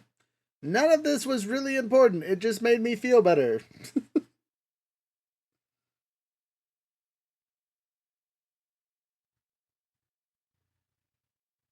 Okay, anyway. It would be helpful if this was... if we were fighting a bigger ship. Next. Pew pew Is that my guns. turn? Pew pew guns. Pew pew guns. So two purple and 2 yellow. Okay. Oh, hoo-hoo! 2 successes. No, the 2 purples are blank, so 2 Hey. successes. So that's a hit plus damage. So total of 5 points of damage this round. With his armor, he soaks a good majority of that up, but it's, gone for the rest of this round. And again, he has no shields to negate anything else out, so nice. Get him, Erling. Okie dokie. Yeah, we'll shoot him again. And then I had a threat, so do I add a black to that? Or another Yes. purple? Yep. A black. Oh wow. 2 successes. 2 successes. All right. So damage plus 1, so another 5 points of damage. Hey, that's 15 points of damage you guys have done. Crushing it. You guys are doing great, especially without shields. I mean, he only has one in the front and one in the back, so it's nothing super crazy, but that generally means he can block 5 around.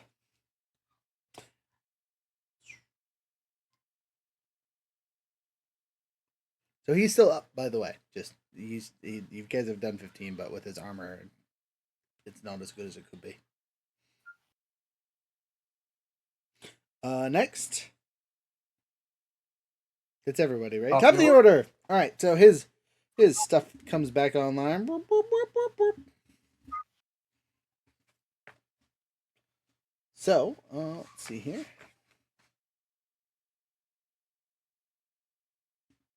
I'm reading something, don't mind me. That. All right. So he is going to do evasive maneuvers as he is trying to get out of Dodge. You guys have slammed his poor little ship from here to Kingdom Come. So that's a piloting check for him at a 3 difficulty because we are flying faster than he is by a bit. Well, he has 2 advantage, which doesn't really help him that much. He will save that for blue dice later. Next is Me? Wookiee Mechanic. Yeah, what you doing? Obviously the button thing's not working, so I'm gonna attempt to assist with the navigating or whatever you said that was. There's a whole bunch of stuff that you can help with. You could scan his ship. You could slice his systems. Okay, so it's a hard perception check. Those 3 purple versus whatever your perception is. My perception is so fantastic. It is the biggest. It is the same as all of my other stats. We're and low I'm at levels. disadvantage. This is pretty common. Don't worry. We're low levels. So I will roll. Ah, yes. I see that I have a threat. Yes, there's a threat, and I rolled a threat. You continue sucking. You are not able to scan the ship as it is moving around too fast for you. Buttons are jammed. Who ate all the space Cheetos? Okay, next. Take that air canister and blow your controls out, Wookie. Right. Just starts breathing heavy on the keyboard. Oh, hey, I done goofed, by the way. The defensive zones, right? The dice give setbacks to people when they're shooting. For the shields, they give people setbacks, which is great. You guys haven't needed it because you blew up his shields on the first hit, but in the future, don't let me forget that. Sorry, it's been a while. I had to reread the armor thing. Also, armor was done wrong. It's the equivalent of soak. So every time it takes damage, they get that negation of however many. But again, it lasts for the entire round. So if you get shot for 3 points of damage from 3 different locations, you don't get soak on each one. It's just that first bit. And then it basically resets at the start of the round kind of thing. Mm. All right, next. I'm going to decrease the speed so we can get a better shot. And then stay on target for you guys to give you advantage if we do hit. That sucks. Hey, success by 1, but also a threat. So I'll take a negative the next time I roll. Oh, you know what? Time out. I got 2 advantages. I'm going to burn one of the 2 of them I have stocked up. All right, ignore the bad things and add an extra success. So 2 success on this gives us a whopping. Sorry, gotta keep flipping through the pages here, y'all. I apologize. Stay on target. Here it is.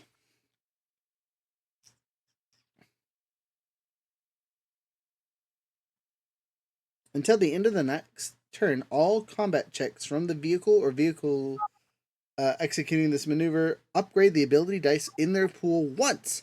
Unfortunately, while he is concentrating his heart on target, the target blocks out all other threats and is easier to target from other opponents. Blah, blah, blah, whatever.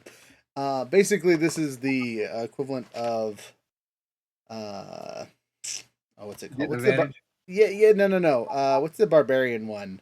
Where you get attacked as hard as you attack people. Reckless attack? Reckless attack, that one. Thank you. So when you guys shoot, remember to upgrade your dice pool by 1, which means changes a green dice to a yellow dice, and if you have all yellow dice, add an extra green dice. Add an extra green? For you, yes, specifically, because you already have 2 yellows in your gunnery, so yep, add a green. Speaking of, it's your turn. Yeah, I did my maneuver and the action. Here we go. Daddy needs a new pair of blasters. Yeah. Okay, so the green's blank, the purple blank. One purple looks like the Death Star. It's just a little. That's a threat. Okay, so I got 1 threat, but I've got 2 successes and 2 critical successes. 2 Or not critical. critical. Okay. What does it look like? It looks like a. I got 2 of these. Does it look like an explosion or like a wing or a lightsaber? It's an explosion and a wing. So that's a hit and an advantage. The advantage cancels Okay, so out I the got threat. 2 hits, 2 advantages, and 1 threat. Okay, so that means you got an advantage and 2 hits, which means you do base +1, so you're doing 5 points of damage with 1 advantage for you. Oh, you're upgraded. Never mind. Let's see. With 1 advantage, you can add a boost die to your next roll or to an ally's next roll. You can notice a single important point in ongoing conflict, such as a fatal flaw in the enemy ship's course, weak point in the attacker's speed, something like that. Inflict a critical hit with successful attack that deals damage past the armor's whatever. Our guns are cost 4, so you need 4 of those, so ignore that. And then activate a weapon's quality, and again, cost may vary. I think we have linked 1, which I think you should be able to do. Let me go to linked really quick and read how that works, because it's been forever since I've used it. Before you all crazy on that, Uh-huh. why don't you just give Verling an extra die? You can do that. Let's do that. Okay, you heard the man. Did you take the damage off the other ship? Yes, it's still up. Again, with its 4 soak, most of the damage is non-existent when you hit it, but it makes it easier for other people. So, but Okay, I mean, I still took 2 damage, right? 1 damage, but yes. Okay, should have been 5 plus 1. No, 4 plus 1. The base on it is 4. Okay. Total of 5. Anyway, Beerling, it is you, sir. Okay, so I got a yellow die from us slowing down, and then do I add another yellow?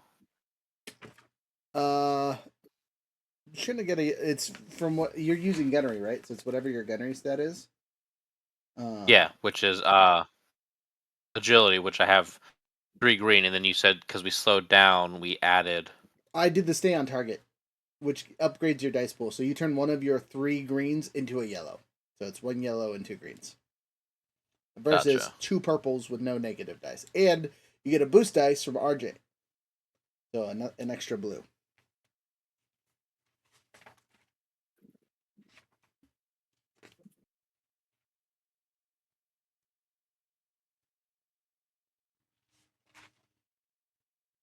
Two successes and 2 advantages. 2 successes, 2 advantages. You hit and get a +1, so a total of 5 damage. And with 2 successes. Sorry, I'm trying to find the thing here. On a successful attack, the weapon deals 1 hit. The wielder may spend 2 advantage to gain an additional hit. It may also do so a number of times equal to the number's linked weapon rating, which ours is linked 1. So you can only do it once. Additional hits from linked weapons may only apply against the original target. Each hit equals the weapon's base damage plus the total number of hits. So if you burn your advantage, you can add an extra 4 plus 1, so a total of 10 damage for this hit. Yeah, I'll burn an advantage. Alright, you bring your advantage to activate the link quality of the guns. Pew pew, pew pew pew pew, pew pew pew pew. The ship that you were shooting at takes another critical hit and then some. Go ahead and roll on that crit chart. It is past the threshold. It's having a bad day. Delightful. And the thresh. Just a d20. D100. Oh, you know what? D100. Hold on. I think I have lethal blows, which gives me a +10 to criticals. Okay, so that means whatever you roll on the dice, add 10. He's already at 83 or 93. What was it? 83 on the first time? Yeah, I'm gonna say it was 83 on the first time. But anyway. Okay, so a D100. D100, yep, plus 83 plus 10. If you don't get over 150, I will be very, very surprised.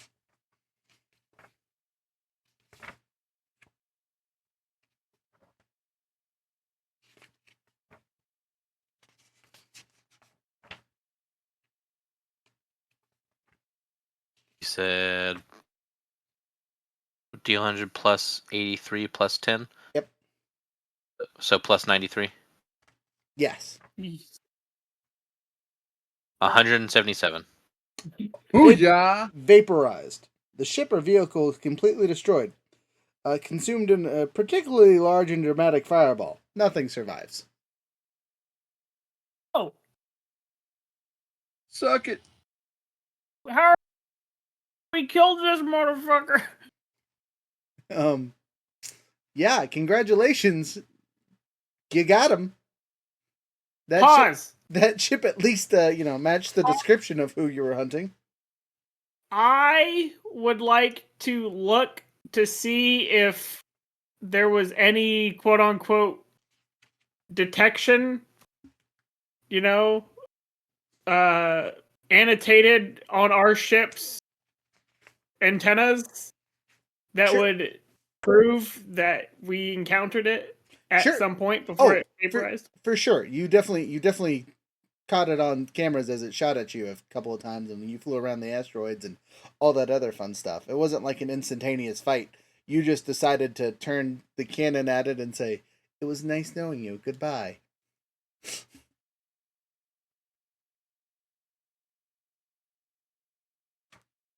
Combat. I was just making did sure that it was not mean annotated. to do that. That is okay. I mean, to be fair, a regular hit would have also put him in that critical role. He didn't have that much health left, so choosing the link It's was fine. just thematically way funnier because it was like that ship's barely hanging on, trying to escape, and we just said, "Nah, fam, you ain't making it out of here alive." At Okay, least we can stop at the other 2 locations. you can stop at the other 2 locations, and that would probably be a smart choice to gain some kind of information because otherwise it's just going to be really confusing on like why he did what he did or anything like that. You have no answers now. You know them fish people, they don't got no fur, so you can't trust them. He was a human. Yeah, Rough, they ain't got we no don't have fur, any you fur. can't trust them. Are you saying you don't trust us? I rub my nose with my furry arm as snot dribbles down it. Wow. Ugh. So, Bounty Hunter, just so you know, that probably didn't make you feel super great. Bounty hunter. Murdering a Yahoo, unless that's your thing. I guess you're an assassin, so. Yeah, I'm an assassin. I mean, it said dead or alive, so he didn't really care. Gotcha. Unfortunately for you guys, the dead part was you got to get whatever was left over of a ship. Oh look, there's that dust. Yeah, you're pretty sure none of it's going to be super helpful, unfortunately. But you do have 2 locations to check out because you did scan those earlier. Good thing you did that earlier, otherwise you would just be. This would be the end of the story for now.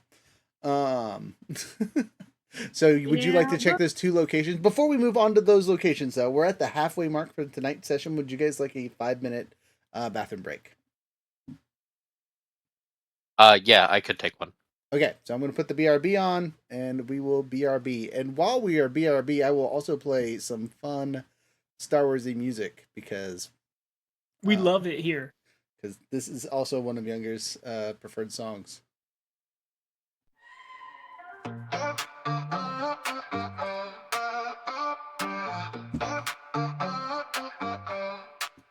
You jump to light speed, see the stars, flying fast through endless bars. Laser beams and droid alarms, epic fight in cosmic arms. Ice cold hot and Tatooine, hidden rebels on the screen. Jedi strength and force unseen, battle waves through skies of green. Epic adventures far and wide, in the galaxy we ride, side by side with hope and stride. Star Wars tales that never hide.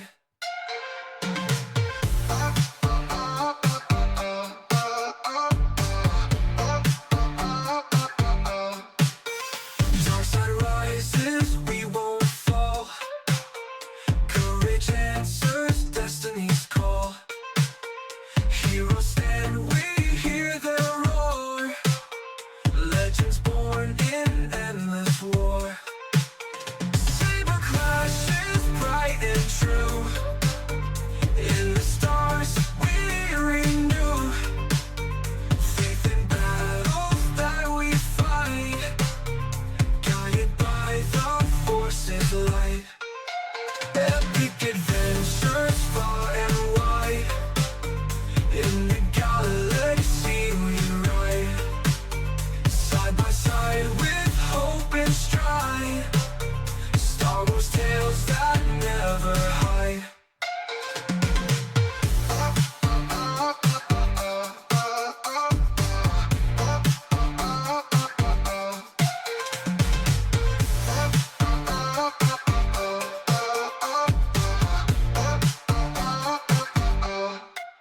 Saber clashes bright and true.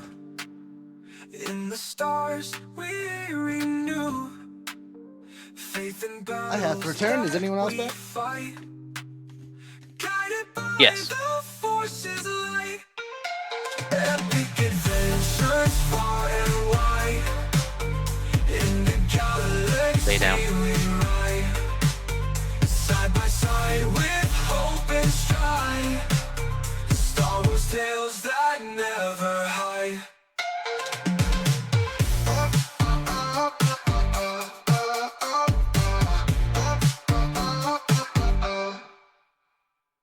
Well, that was actually relatively good timing on my part. Came in right almost at the very end of the song. I thought it had already finished. Otherwise, I would have been quiet. All right. I guess we're just waiting on Younger. Let us know when you're back. I am back.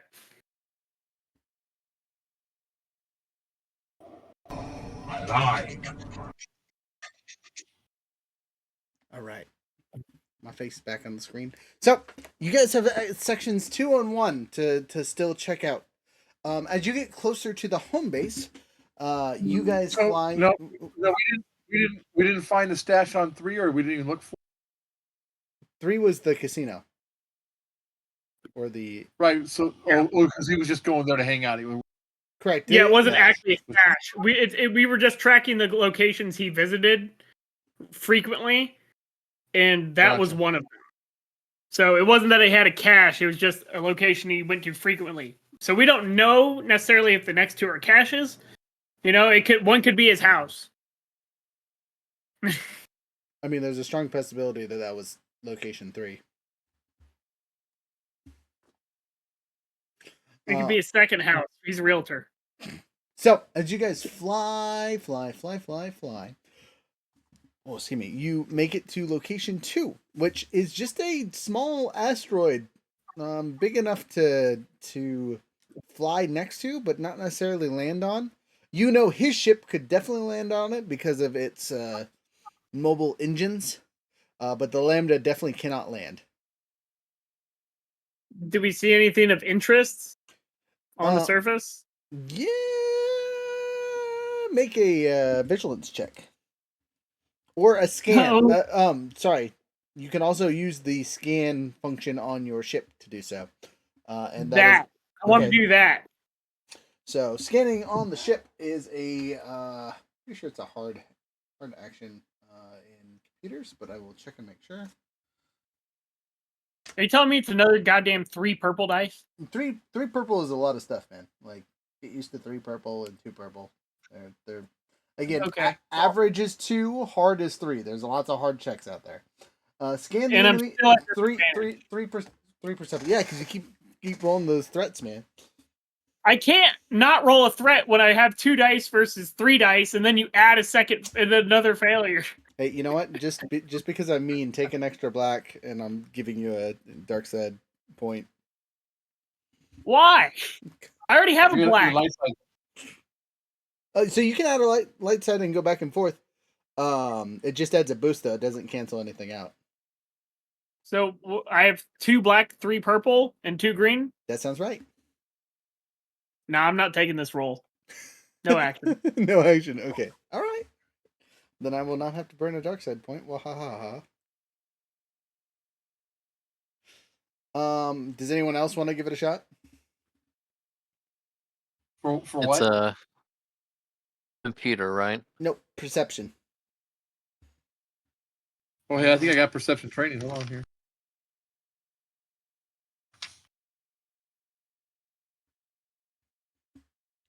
No, I do not have perception. It's based I on got stealth, streetwise, bug. So what would my roll be? So, because I'm also being mean to you to burn this dark side point to give you guys light side points, it'll be 1 black, 3 purple, and whatever your positive dice are. So just 2? Yes, if that's all you got. Sure, let me give it a try. All the dice in one hand. 11011000110.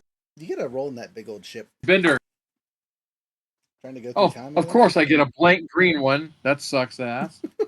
Oh, I got a green one with a success and a advantage. But then I got 4 things that look like a Imperial shuttle. They're a triangle, Dad. You can just say triangle, but those are misses. So 4 misses and a threat. Okay. So one advantage and 1 success. Okay, so 1 advantage and 1 success cancels out 1 threat and 1 failure or miss. So that means you took 2 misses and how many threat? None, 0. right? Okay, so I mean, you just fail. That's all it means. You don't find anything exciting on this rock. It's just a rock in space. And that was 2. That was rock 2. Yes. Yep. Just a rock in space. Nothing important here. So you guys will fly to location 1, which is one of the smaller settlement-esque mining asteroids. This is where active mining is currently going on. So this is a good-sized spaceport here. You guys will know nothing because you don't know anything about this guy. So you land. You all get out. You can breathe because again, it's inside the landing bay. Are there any Wookiees? There are no Wookiees here currently. There's quite a few Polis Mossies, which are the local inhabitants. Some humans. You think there's a Twi'lek working on a speeder or something, and what looks to be an Elam. These are all fake names. No, Elams are things. Don't make me look it up and pull it up on the screen. I will, and no one will stop me. Oh, you know what? I can actually just... Oh, they didn't come with pictures, so that sucks. 1 second. I just started this recently, so I can get back to it quickly. Bam, there it is. And then... Are there any poor slaves around here? No, it's Polis Massa, man. The people here are here by choice. Okay.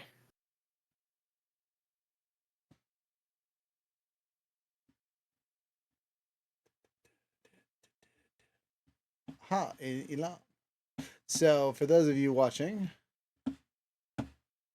going to the wiki here, that's an Elam. They're just super ugly. What?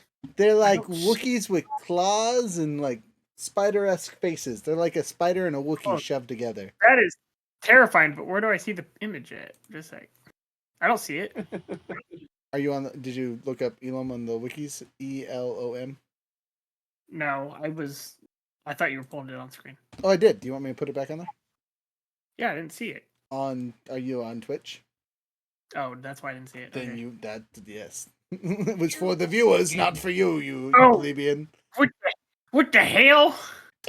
Anyway, do you guys talk to anyone here, or what's the thought? Anybody got any mining experience? Wookie? I turn at you and say, yes.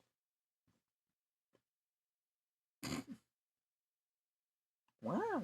Maybe you should talk to the miners since we're at the mining thing. I don't You have a talk to mining miners. Thank you. Thank you. If you didn't make that joke, I was going to. So. I said they're not. Just because I've done it doesn't mean. Obviously, they're here of their own volition. What am I going to talk to them about? Rocks? You know, it's a hard working thing like that. You know, you got blah blah blah. You know, like I kind of do. I'll go over there and I'll ask them how much they get paid for picking rocks all day. Sounds productive. That will be my opening line. How much do they pay you to pick rocks? Could be worse. Does anyone here speak You Wookiee? could say,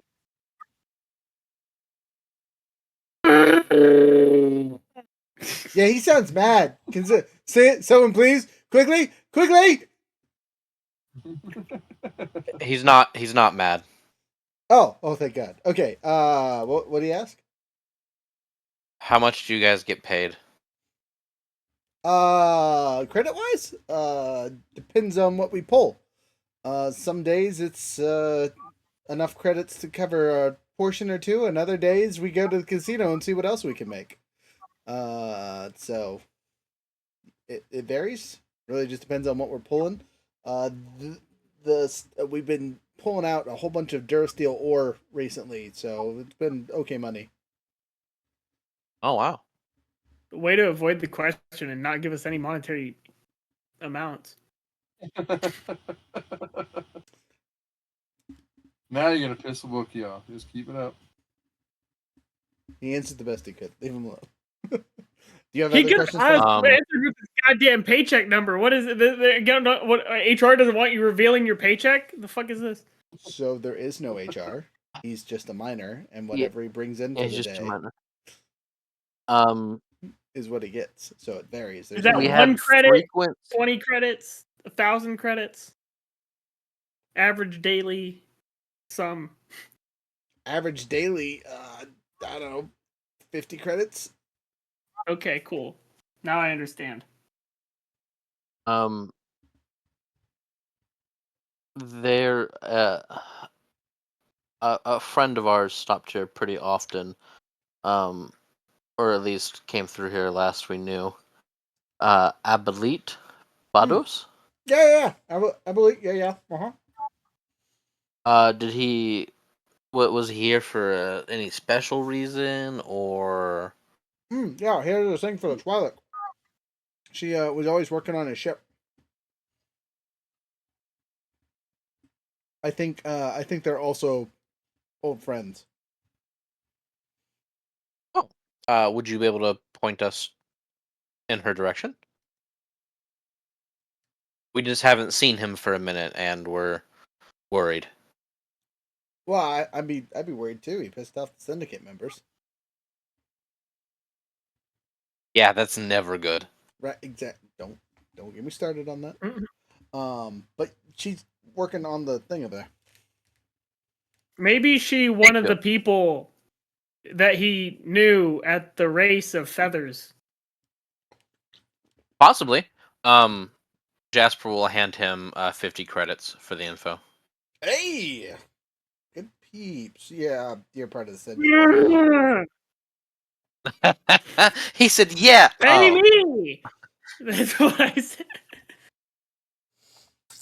He kind of scuttles off quickly. no, that's fair. So you guys, I assume, approach the mechanic working on what looks to be some kind of modified mining speeder. It's a stand up one, you know, the ones that like the battle droids would ride. Except for it's modified with Yeah. I mining intently raiders. stare at the button You intently to see stare at what her he does butt. differently. Buttons. Oh, The buttons on the machine. I wish to stare at the buttons on the machine to know how to properly press buttons, because apparently I fucking suck. Chesty, Urgh. can you have him not Yeah. touch buttons? Yeah, I think that'd probably be a good idea. It's a But stand up speeder. What? But they're working on a ship. They're not. It's not a computer program. They're literally mechanicking it up.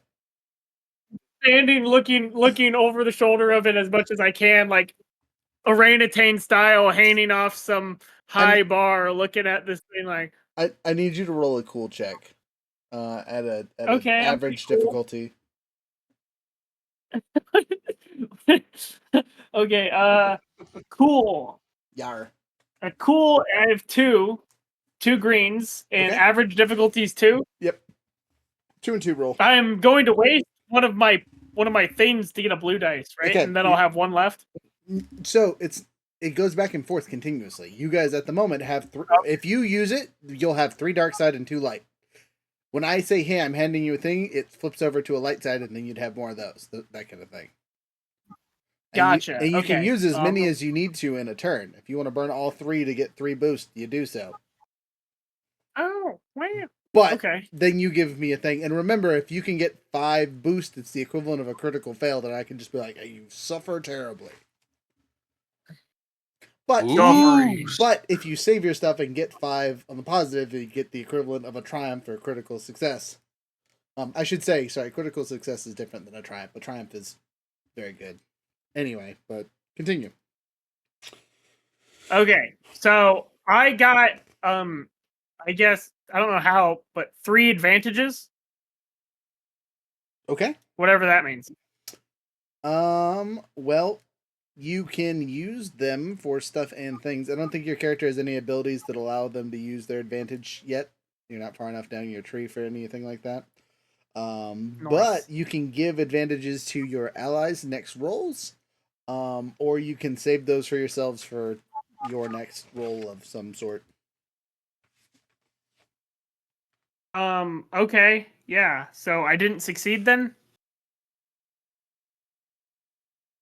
Correct. No, with no successes, you do not succeed. I'm not strong enough to do weight arm pull-ups. Yeah, you look real awkward, and immediately she stops doing what she's doing. And why is there a Wookiee in my garage? Wait. Sorry, he just doesn't have any manners. I mean, to be expected from a Wookiee, I guess. Wow. You guys look like a whole bunch of trouble. How can I help? Right. We were actually wondering if you had any information. Well, also, first of all, we're not really in any trouble. Just the Wookiee. Just the Wookiee. Just the Can't Wookiee. do anything about that. Can't do anything about him. And I was wondering if you had seen Abolito recently.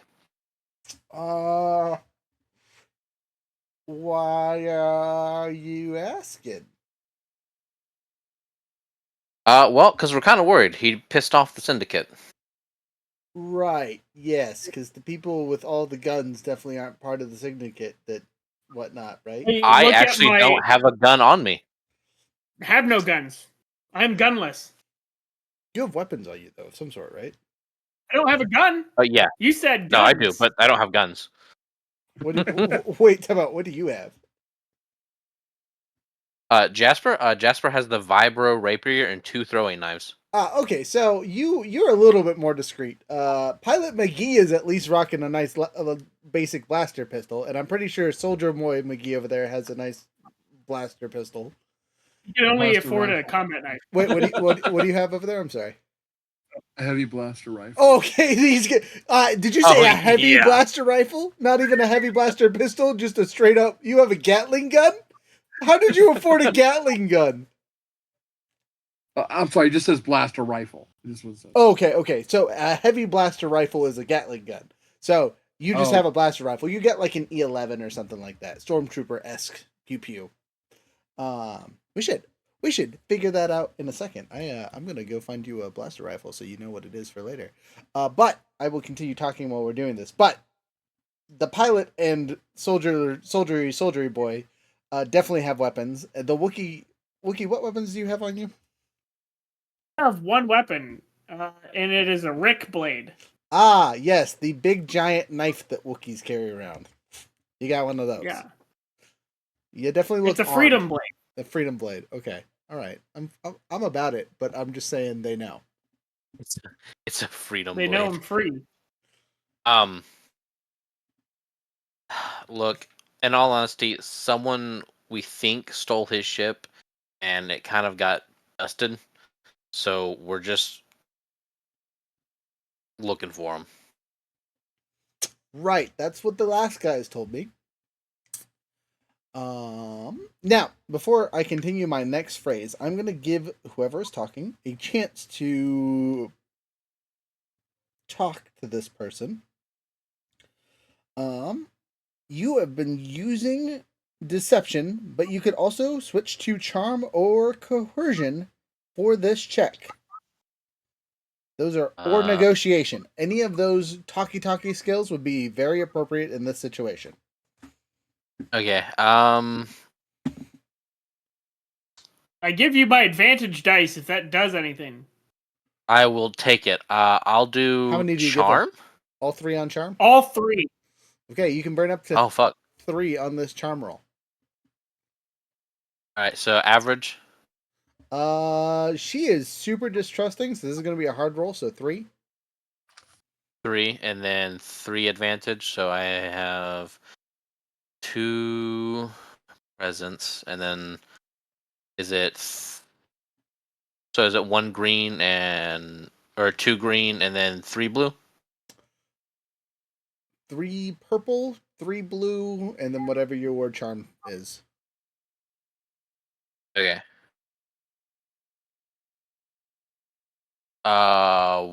1 success. Woohoo!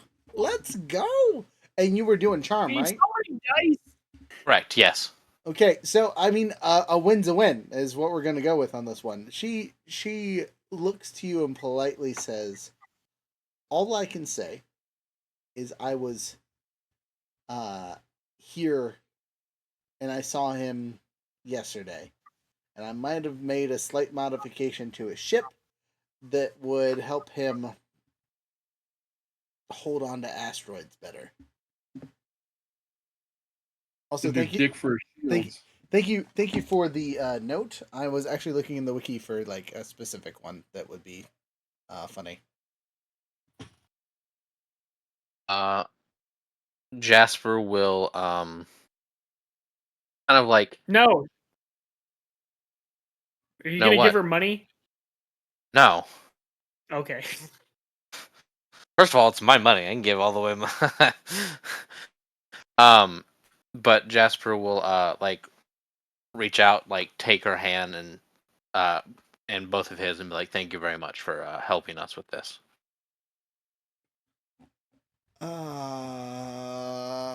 Okay. Chase our head in all the directions. I jump down and I reach into the equivalency of my satchel and I pull out a crumpled 5 credits and extend it. Oh, good lord! Credits don't crumple. Well, these ones did.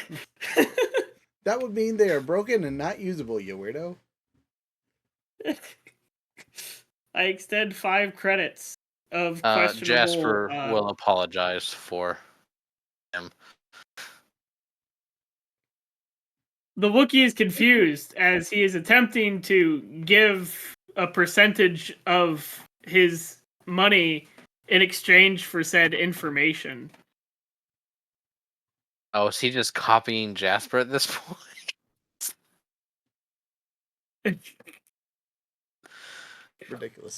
Ridiculous.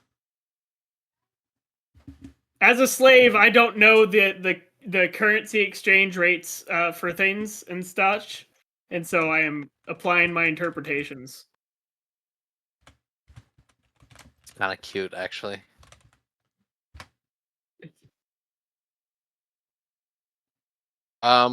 Since she gave us that information about the he was able to grip asteroids better, did the ship we disintegrate have those attachments? Oh yeah, 100%. He surprised you by waiting on one. Oh, That's the one I want right there, Raj. The A280.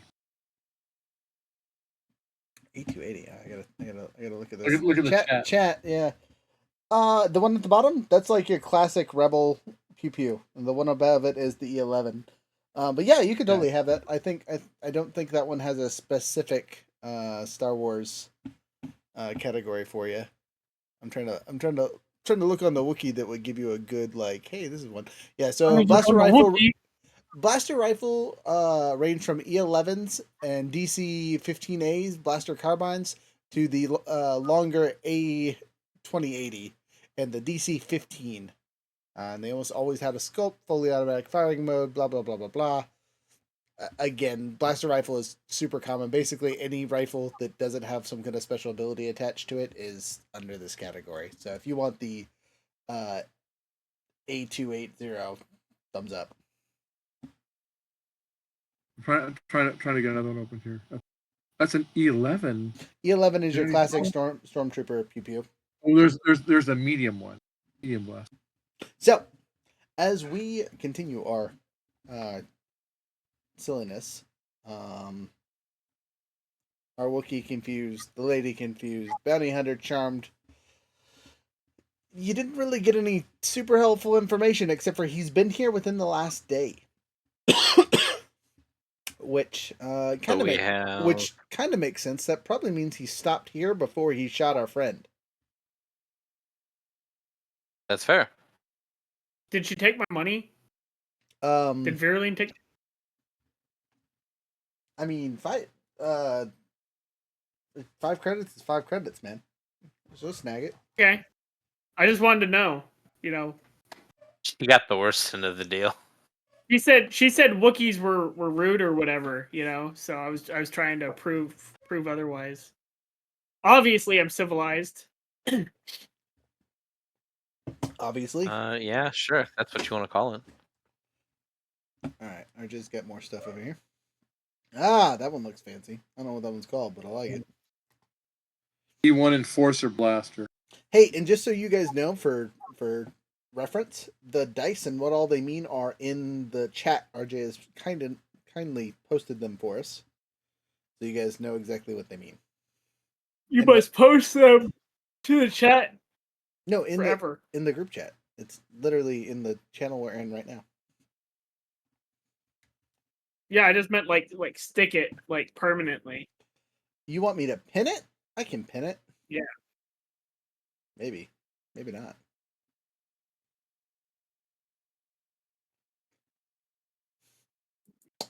Huh. Nope, never mind. Can't do none of that. Goddamn Why? liar. Why can't I pin these chat? That's so weird. Anyway, it'll be here forever. It's not gonna go away. We might do that in our personal chat too, RJ, if you would be so kind. Not now, but later, so we can pin that for the yahoos that don't know the Idiot. numbers. Me. You just younger. And to be fair, RJ too, because he can't tell the difference between the Death Star and a I'm triangle. colorblind. um. So is there something wrong with that? That's what I want to know. Is there something wrong? So, you guys have a choice here. You can explore the mine a little bit more to see if there's anything else to gather, or you can head back to Gunther and report your success. Was this the last stop?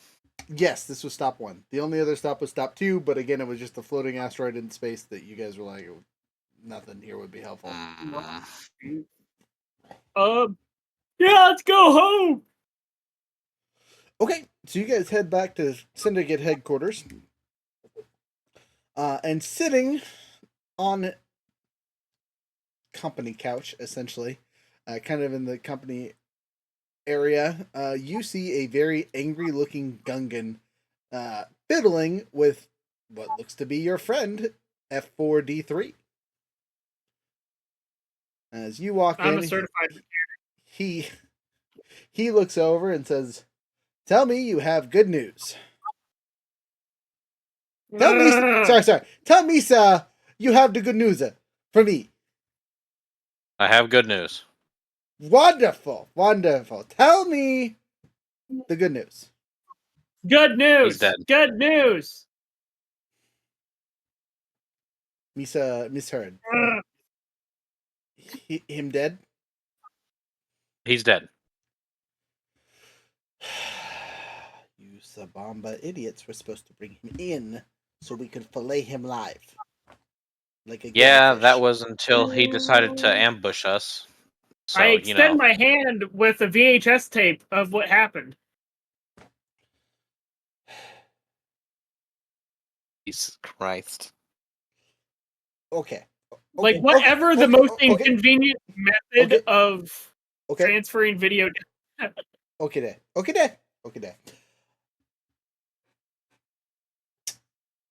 Good news, bad news.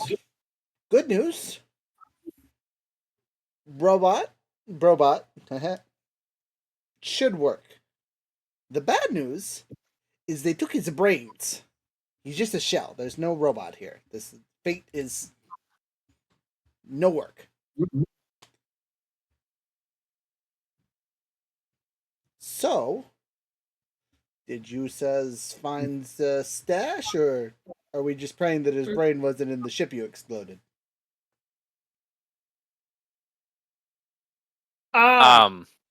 There was a rock that our scan didn't turn anything up. We'll mark it on your map if you want to send someone out there, but we couldn't land and check it out.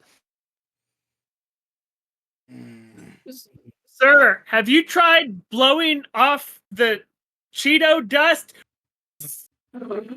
As I blow into the robot's ports.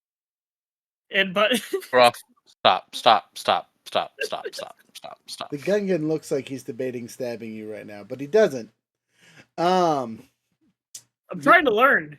I've been told this is how new kit, take 2 steps back from the table member before I remove an arm for funsies.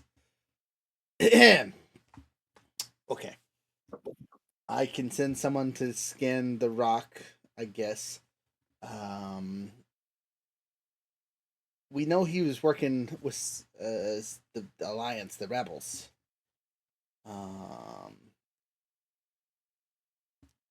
Did you turn up any reason why he came back? We know he destroyed some stuff to cover his escape the first time, but he came back.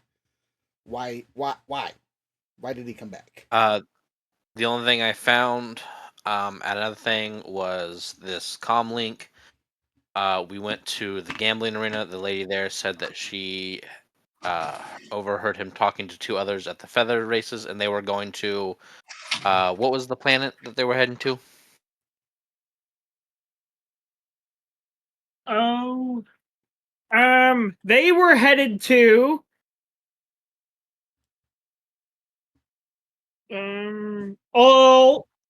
Urut territory or something like that. Avut territory. Hut Oh, territory. Hut.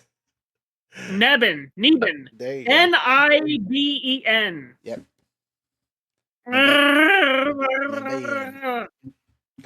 Outside of that, when we went to the mining place that he was last seen, which was yesterday at Mechanic woman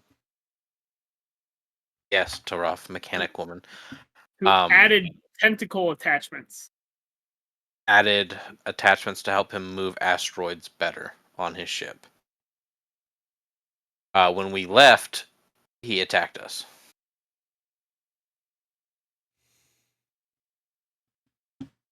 And left us no choice.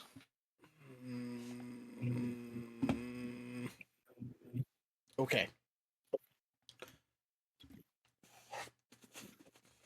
So it sounds like you need to find his associates.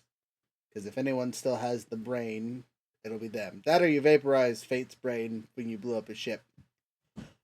And I am going to hope that isn't the case. This droid has been around for quite some time, and the table members would be quite upset about his loss. I hope it was not disintegrated as well. It didn't bring me any joy to do it. He shakes his head. Not nearly as clean as I would have liked.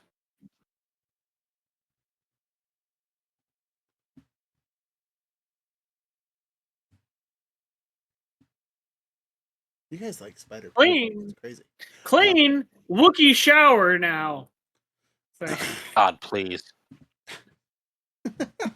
As I step away to go take a shower.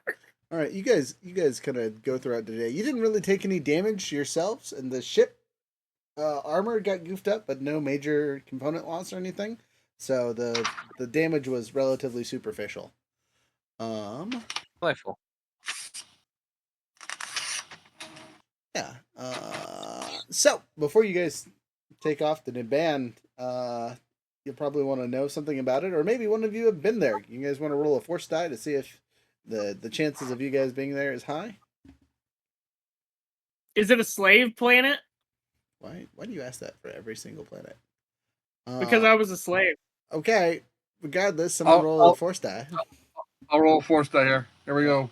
Big Whitey. Oh, 2 white dots. I guess I need 2. So you've definitely been there, and you know a considerable amount about it. You remember in your time in the Imperial Army, this is one of the places you were stationed. And you'll know a little bit about it. So Niban was the homeworld of the Nibalian species. They have been under the rule of the Hutts for quite some time. It's a relatively dry planet. But it's Terranian, right? So it's has people that live on it for the most part.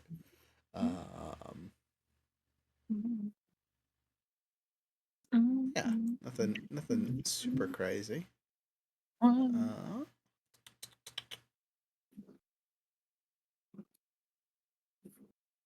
Yep. Ironically, it's actually mentioned in the Force Awakens beginner game, which I have the book of somewhere. Erotically, he says. What? Forced. All right.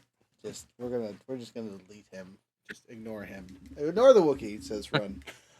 Anyway, there's really not much to it. It's a kind of a catch-all planet. It has traders. The Nibalians are the majority of the population. They're kind of like spider-esque people is the easiest way to describe them. Let me pull up their stuff because again, if you were there, you would kind of know what they look like. Nuke it from orbit.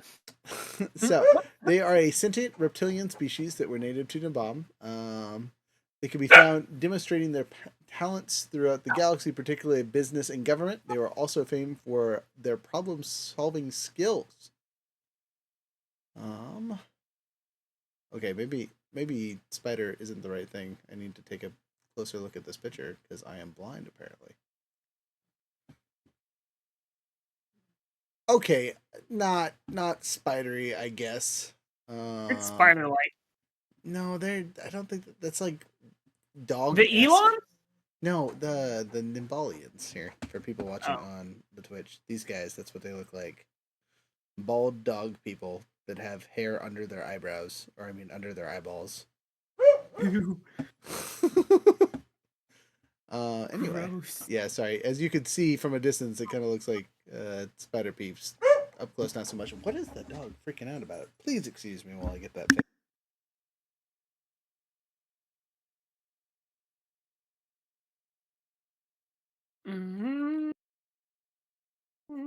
Better.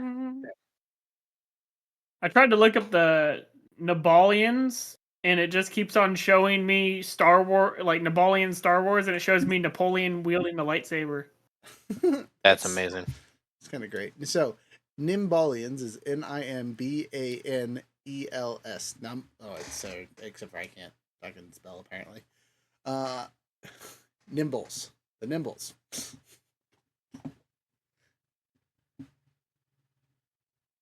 But apparently they are lizard folk, but they look like dogs with weird facial hair. Yeah, I can't spell worth of shit. I'm not gonna try.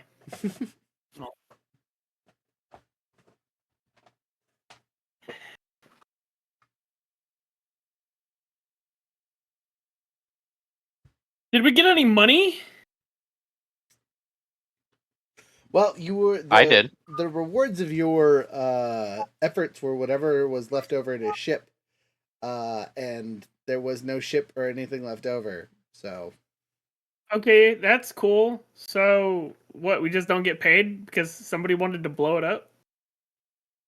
Hey, I didn't want to blow it up. It happened. I extend my hand. You're in the shower. so We're in the shower. No. okay, that's reserve judgment over here. So no, you don't get paid because you did not complete the assignment as specified. If you had captured a ship, you could have sold a ship for credits or something along those lines. But since that is not the case, that you get nothing for you. You didn't fail the. That's not true. Yeah, we would have been Jasper better got off paid. just not doing anything. Right. So your next assignment is to go to Nimbal and track down these two yahoos that he ran into. RJ, what are you typing in the chat over here? I will Well, only be down for this if I get paid at least 50 credits a day in advance. But didn't we You'll find get a couple nothing hundred like credits this moon? So, I mean, Run is gonna kind of like nudge you and be like, "That's not how this works. I know you're new to the syndicate, but you kind of just do jobs and get paid when they tell you get paid. They take care of all of our food and stuff, like, except for when we're not here. But like that's just part of the deal. Maybe you do the jobs. I did a job, lost $5. I mean, you tipped a 4 waitress. days. Or no, you didn't even tip the waitress. You tipped the mechanic that worked on it. Why did you tip No. her? Jasper Because- tipped the waitress and the miner. Yeah, Taruf tipped the mechanic for some reason.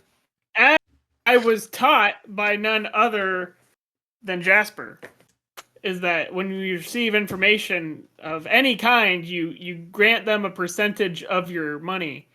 I mean, that's a fair rule. I guess I can't. Yeah, that's. I guess I can't fault that.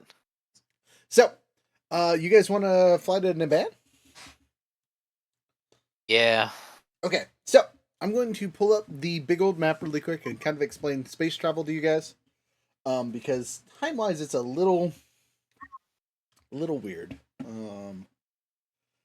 Space travel in the Star Wars universe ranges from like weeks to hours, depending on what level of hyperdrive you have. We have a 1.1 hyperdrive, which is basically the fastest thing outside of the Millennium Falcon, right? Because the Millennium Falcon is the 0.5 or whatever, right? And what that means is you can reach a sector away in a day, is as my understanding of it. Again, I need to relook at the charts for it. But going from Polis Massa to Naban will take a couple days because that's a considerable amount of distance here. I'll find where Polis Massa is on this map. Why does it have to be so small?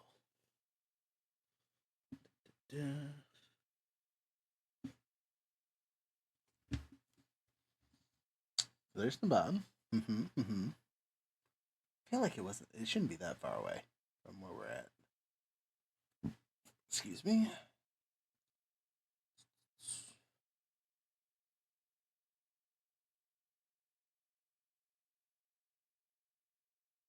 Where are you? Starts with the letter P.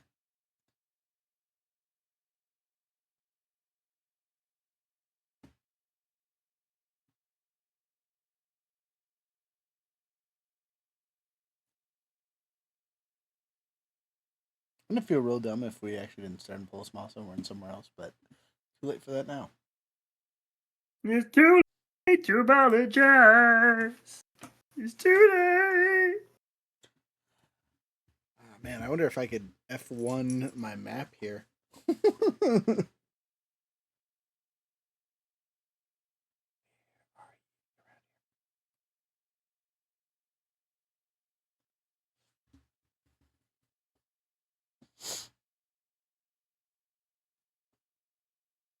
Super salty if they don't even show Polis Massa on this map, which unfortunately is 100% a possibility. Here we go. Polis Massa. I found it. So, Polis Massa actually isn't super far from a hyperspace lane, which is nice. And Naban is on a lower hyperspace lane, so actually getting over there isn't going to be too long. Basically, it's 1 trip, 2 trip, 3, 4 trips, so 4 days worth of travel, is my understanding. I mean, we could straight shot through all the planets, but that's that. Hey, it looks like RJ is chilling and relaxing.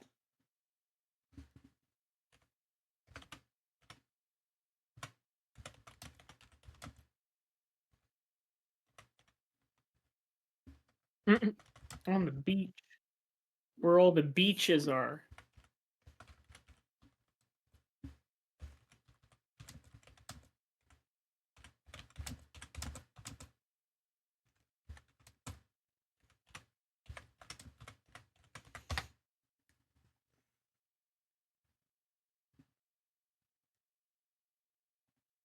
Oh, I think you read it.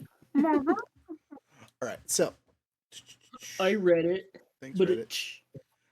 They don't actually have a thing. Dang it.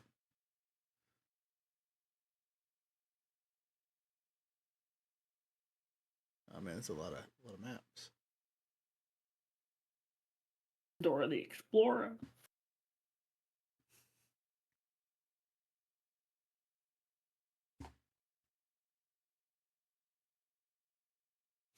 All right.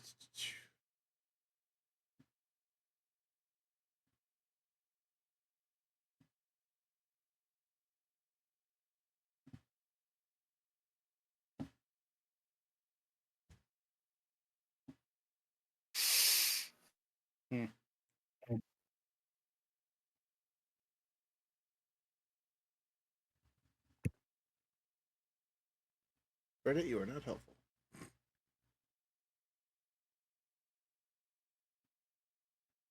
could have sworn there was a calculator online forever ago, but I might be wrong.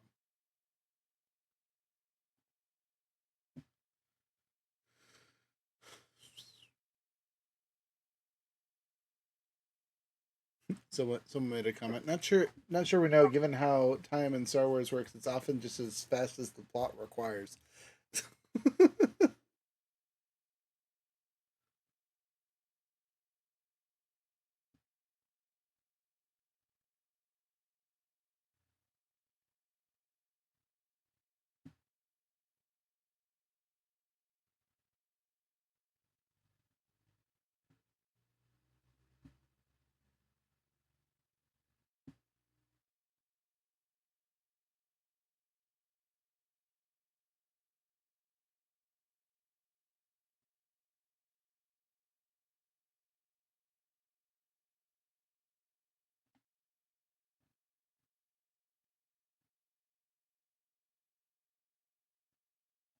Wah, wah, wah. Okay. We're going to do it 4 days worth of travel just because it's a long enough distance. You guys have to travel down the hyperspace lane and basically make 4 distinct angle changes, direction changes, whatever, that would make sense. So 4 days worth of travel. Not that really matters because you guys have plenty of food and that kind of stuff. Sorry, I don't know why I went so far into that one. I will figure that out because again, I think there's a section in the book that covers it. I just don't remember where it's at. And bada boom, bada bing. You're in hyperspace the entire time, and no one's really hunting you, so you're not really worried about coming into too many problems. You're not wanted criminals at this point. Congratulations. Yeah. So, hello.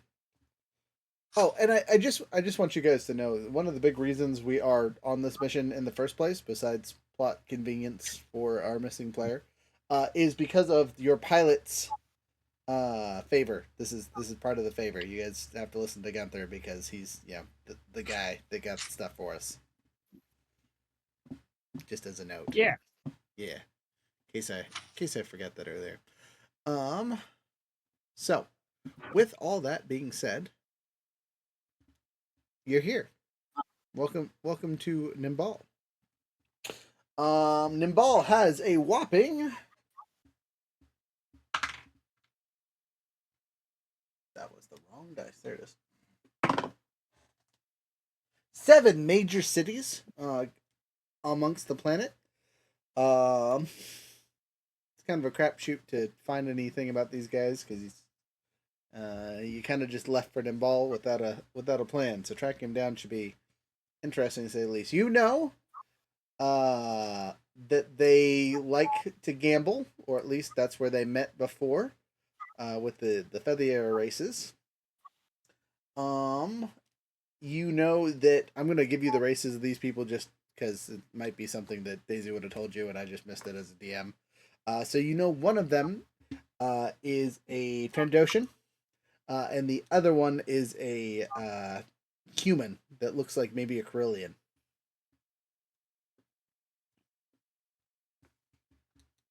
Carillion. Yep. Krillin. And Krillin the villain.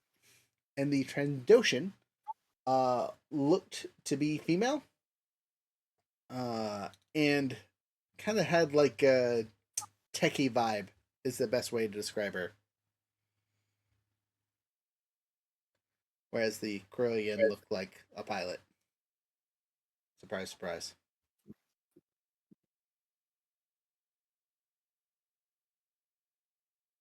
Wow. So those are descriptions you're working with. You guys land on one of the 7 cities. What city do you land on? Do you care?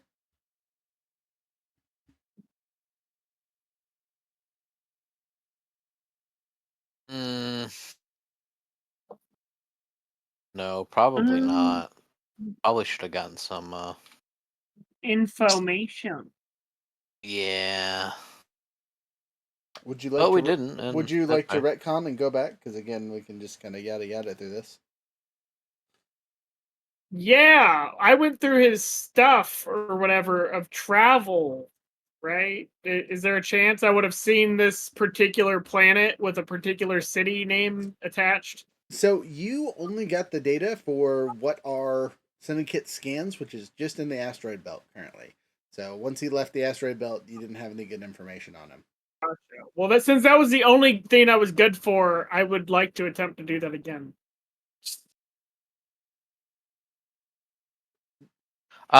Can we go back and talk to the waitress and be like, "Are you sure you didn't hear like a city they were going to?"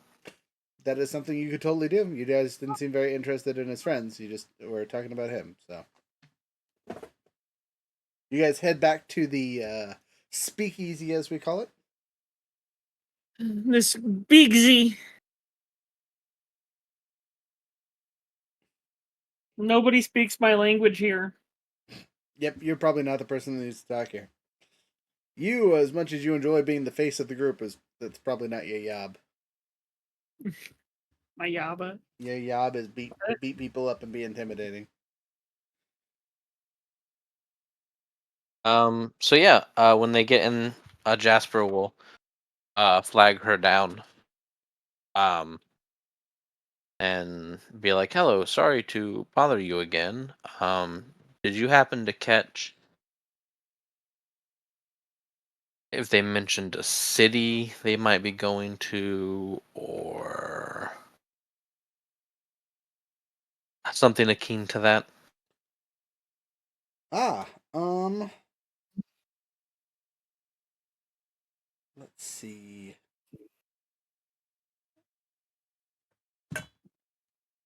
Yeah, actually. Holy, Um, you are a lifesaver. yeah, they were talking about And how hot or how much cooler it was here than back home. And your friend mentioned or asked where, and they said, we're staying in Calicar.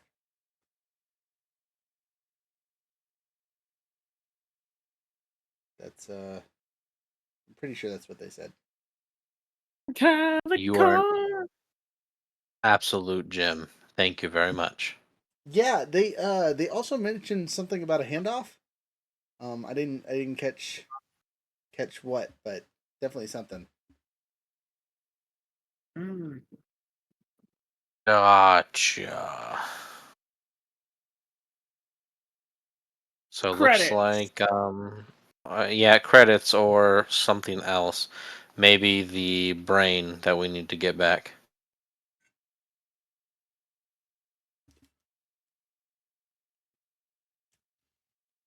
Yeah, Thank you all I know is that Carillion again.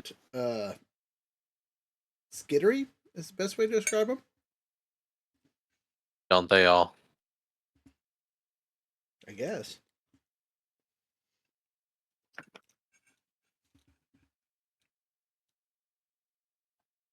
And just as a side question for you guys, two of you are Mandalorians. Are you like full armored Mandalorians, or just like you have a little bit of clanny taggy stuff? Um, Or do you even rock Mandalorian stuff? Because at this point in the Empire, we're already past when Mandalore got blown up. Jasper is wearing armored clothing. Probably no Mandalorian like symbols, but I would say that it's to think that he's anything else. The way he carries himself, just from the training he had from such a when he was a young boy, um, definitely no one's confusing him for uh Not a Mandalorian. not a Mandalorian. All right, all right. RJ, what about you? You were obviously Imperial Army for a while, but it would make sense that the thing that made you stop being Imperial Army was them blowing up Mandalore. So I don't think I hide my face because I had to go. So, but uh, yeah, I mean, I'm carrying a blaster rifle around and Weapons are your religion. Got it. Got it. I'm naked. We know. Unfortunately, we know. Chewbacca at least wore pants every once in a while. No pants, pantsless. I got 2 leather pieces on me. One holds a satchel, which has a random assortment of food items and credits, and the other one, oh, and a device that allows me to repeat other sounds.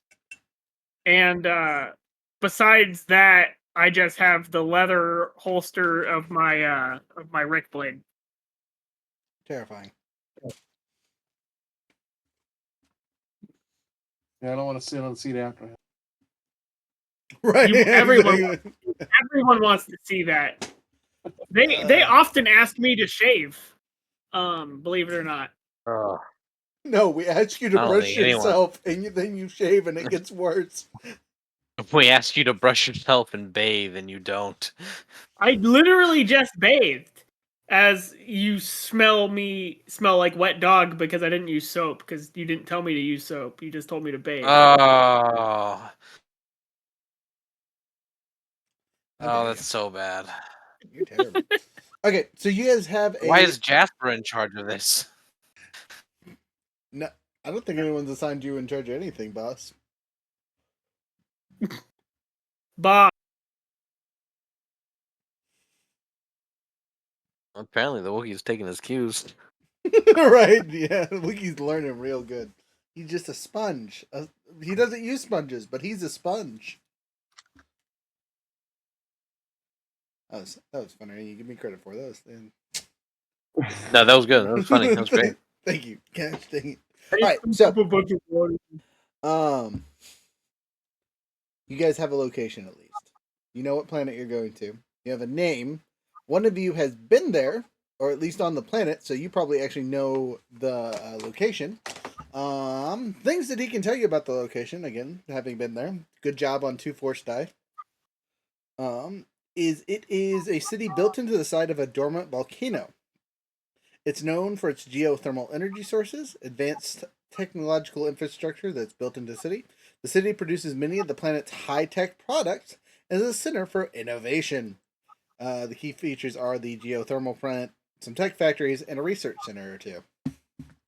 Not to mention the city itself. So, there you go. Anyway, yada yada, 4 days worth of travel later. Again, you guys aren't wanted criminals or haven't caused too much problems. What you will know is this is a heavily imperial planet. This is not stormtroopers, but imperial guards on every corner. You know, kind of the police force, keeping How everyone do I safe. feel about Wookiees? You're definitely gonna get looks from everyone that is imperial or Nimbalan or literally everyone else because everyone stares at Wookiees. You're kind of an oddity. Are there leash laws that we have to follow? I mean, are you trying to disguise him as like a servant or slave? That'd probably be the smart thing to do, but I don't think Taruf would I go with refuse. that. So, Yeah. I was gonna say there are free Wookiees out there, right? Not all of them were captured and turned into Imperial slaves. They are just very much a rarity because there's a couple thousand of them left after Kashyyyk was ravaged. I was enslaved, but I escaped, and they don't need to know that. Correct. I was gonna say if we try to get a color on you, you're saying nah, fam, we dying today. I am 100% saying nah, fam. Might have a bomb on her or some shit. Okay, so What if I tell you that there's no bomb? No, I don't care. No leashes. Not my thing. Being called a furry once this session was enough. I will remember that for the future. All right, so as you guys land, where in the city do you guys want to land?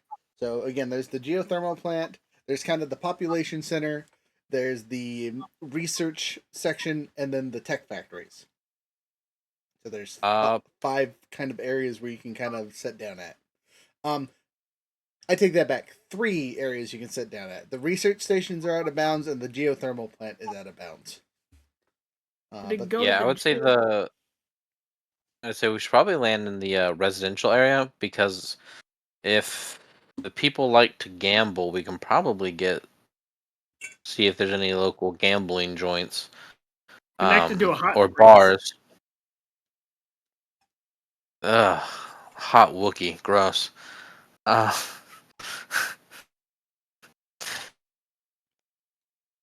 yeah, but yeah, something like I mean, Jasper would suggest one of those areas. Obviously, if you guys have something, well, if we're looking for the brain, tech might be a good place to go to.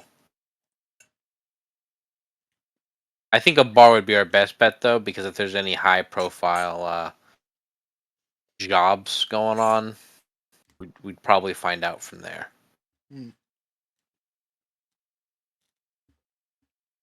Okay, so you guys land in the residential district, and just so happens that your handy dandy friend knows a place. Again, he's been here before. This is where he was stationed as an Imperial soldier, or one of the places he visited while he was an Imperial soldier.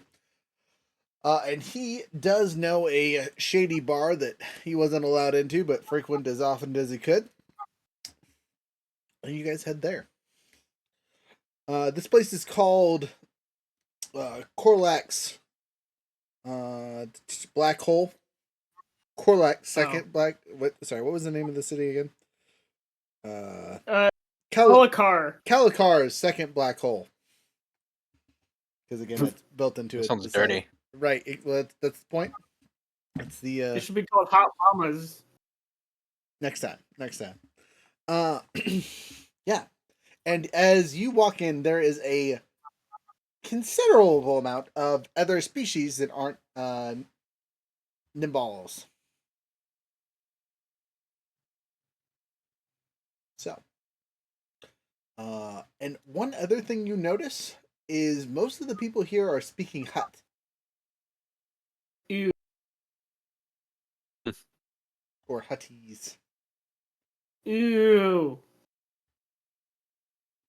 Which you guys will know is pretty common for this sector of the galaxy. But with the heavy Imperial presence here, this is probably a really good mid-ground between Imperial power and Hut presence. Because again, it's in the Hut territories.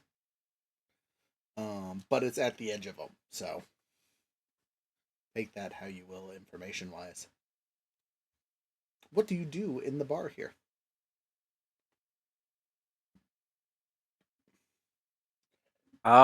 This would be appropriate time to try skills, or you can kind of roleplay through this section. Your choice.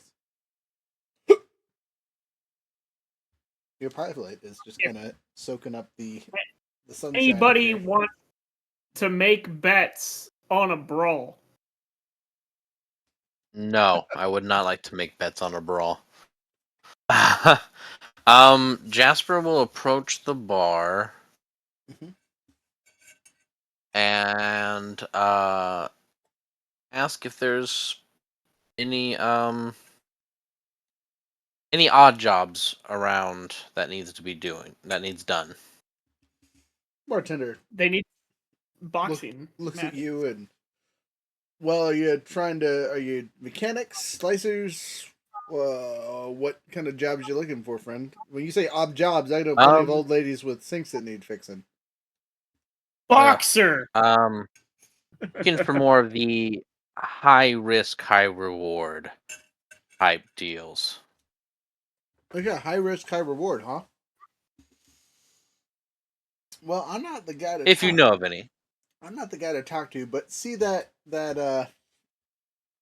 he points over in the corner. See that slimy looking sorry, I'm trying to think of their name. Oh god, the box? Is that what they're called? The ones with like the mucusy faces. They got like the big old cheeks. God, what are they called? Don't bother him. I'm wanted on 2 worlds. No, nothing like that. That No. The co-pilot for the Millennium Falcon on Return of the Jedi with Lando Calrissian, his co-pilot.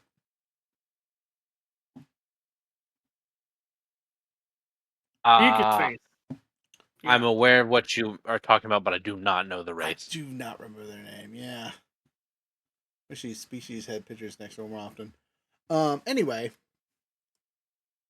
feel real dumb because I know what they're called. I'm gonna feel just devastated when I figure it out later. Anyway, they're over there chilling.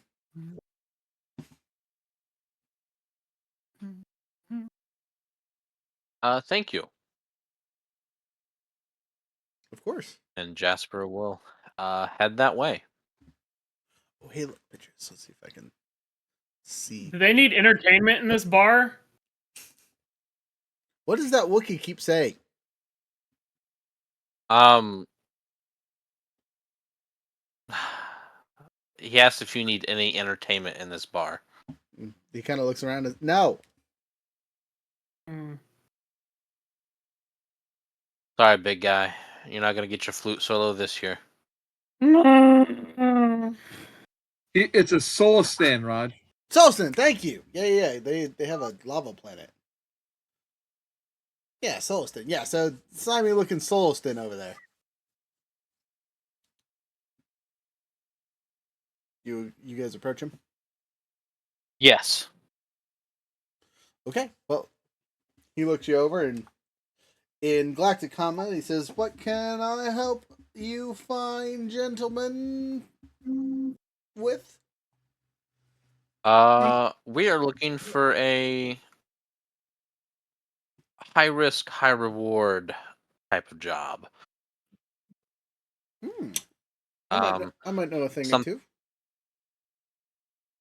Are you looking for we on heard planet there or off might be planet? some on planet. We had heard rumors that there might be a handoff around here. We're trying to see if we can be of assistance. Huh. Handoff. I haven't heard about any handoffs. I'm sorry. Underground boxing arenas. You trying to be entertainment? He is very entertaining. Hey! Well, I mean, if you're this Wookiee sponsor, I speak a little Wookiees. I think I understood what he said. I know a local Yahoo that could get you guys set up. Though the tournament isn't here. It's on Nashara. But they definitely have a fighting tournament coming up that he might be a contender. Maybe, Oh, okay. maybe. Okay. All right. So What planet was that? Nisharda, one of the main hut ones. Not Nar Shaddaa. Um. Yeah. Yeah. But I got two jobs that I know need done immediately. They pay pretty good. What are you trying to earn? It looks like there's what 1, 2, 3, 4 of you. Yeah, it's a good size crew. That'd probably work. So at the geothermal plant, there's something that we need to have placed. Um, and without detection, you get my meaning? Yeah. Be doing us a big favor. And then I heard from a little birdie that there are some rebel yahoos looking for some information from one of the research centers. If you get a good slicer in your crew, going there and retrieving that information might be worth a pretty penny. And then, of course, my cat.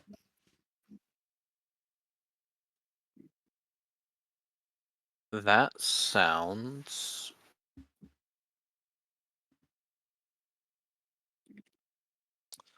Get us in touch with the rebels.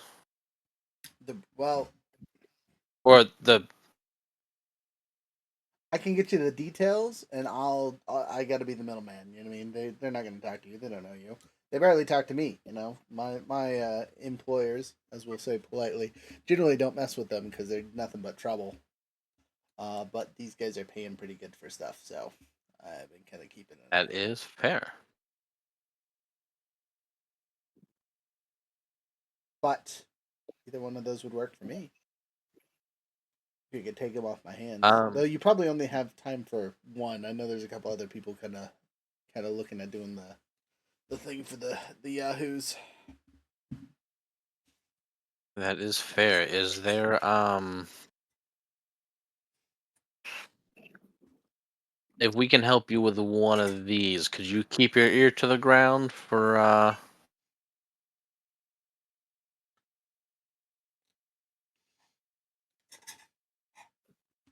something about a handoff? Yeah, yeah, wholeheartedly. You know, you work with the right people enough. You know, gain a little bit of favor. We can do just about anything, especially in hut space. That is fair. Okay, let me talk with my associates real quick and see which job that they'd be interested in.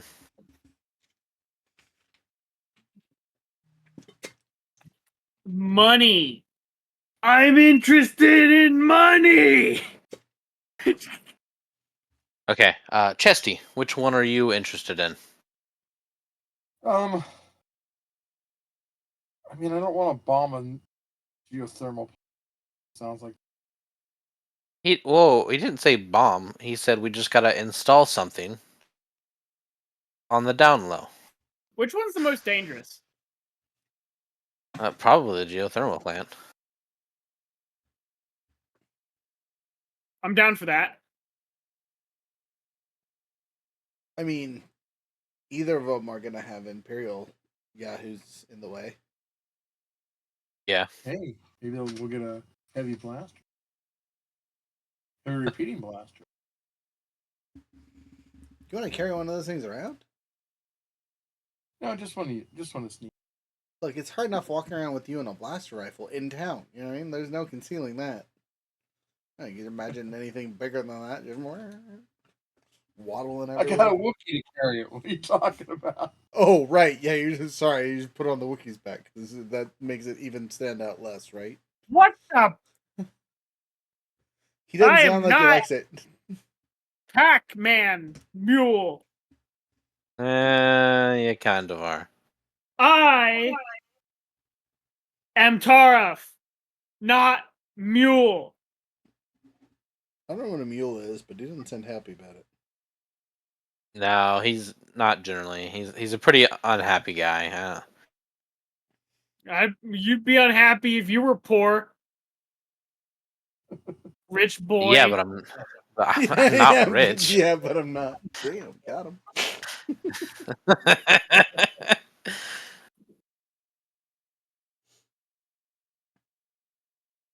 Wouldn't you like to know?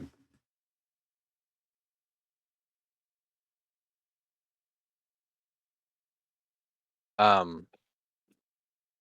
So we can deliver a package, or we can look. I guess at that password. Splicing's not my skill set.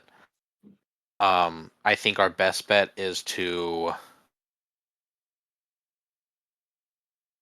sneak into the geothermal plant. I can cut things. Rick blades are really sharp. They are indeed. Okay, I'm gonna politely make a comment about your character. I don't think he's that dumb. When someone says splicing, it means hacking. That's a common term that you all would Literally, understand. I am a hacker. That's what I do with my Rick blades. No, I hack. I understand. Were you trying to be funny, or was that just stupidity? Because again, your intelligence is like 2, right? You should be relatively smart. Just because I'm smart doesn't mean there's not language barriers. I guess. And you're the one who implemented these language barriers, so I will play it. What do you mean? Not everyone speaks Um, Wookiee, and you only speak Wookiee because that's what Wookiees speak. You picked the language derived class. It's like the character that wanted to play an Ewok. He'd have to speak Ewokese. no. That's the advantage of having a universal translator robot with you. I have a device that lets me replicate other animals' sounds. Tom, where did you get this device? What device is this? That was what I spent my money on. That was the only thing I could afford. Nice. Is it Mockingbird? It's called a beast call. Oh, so it's specifically just for animals. People or animals. Okay. Has pre-recorded. That's what your mom said. No, Taruf. When slicing in this does not mean hitting people with your blade. It means like breaking into a joint. I can break things as well. I'm really good. Computer things. Oh, I am average. I learned how to press Control F the other day.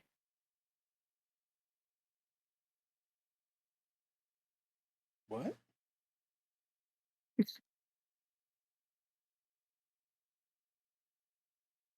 Is Taruf saying he just learned how to Alt F4 shit?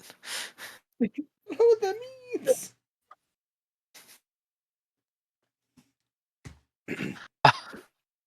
In I'm character. down. I don't know what that means. Let's do these quests.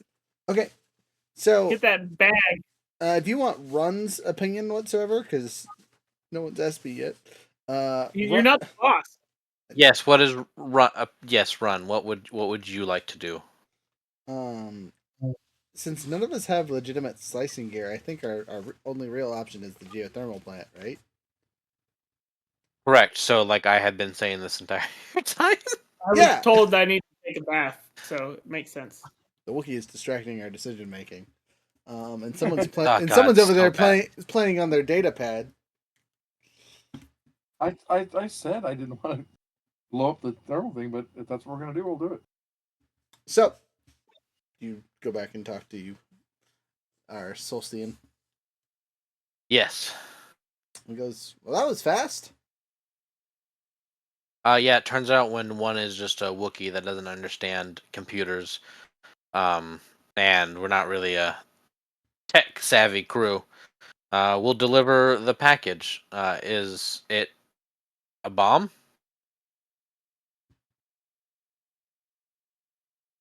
Is it a bomb? Because our friend here would not like to blow it up. Fine. Bombs, fine. Just neck bombs. Well, I'll say it like this: it would be very stupid for our organization to destroy the power in a place where we live. We're not a terrorist organization. We are organized.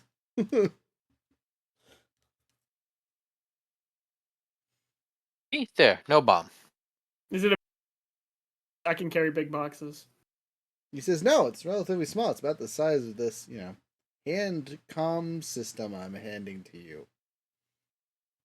Wink, wink, smiley face. Asper will take it. Yeah. Okay, we just need that in the director's office. Not a problem. I'm really glad to hear that. The last person I said that to walked away.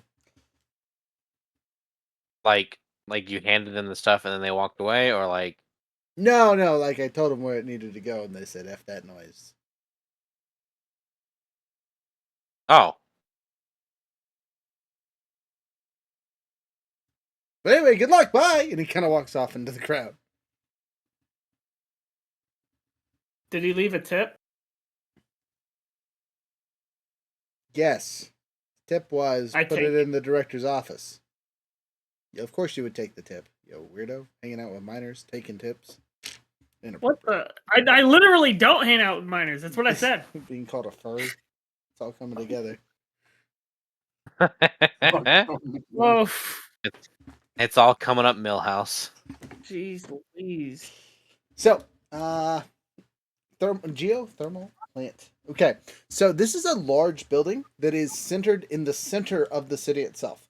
You guys know that there's a small spaceport or docking port connected to it, but it is mostly built for personal speeders and things like that. It's essentially a parking garage, right?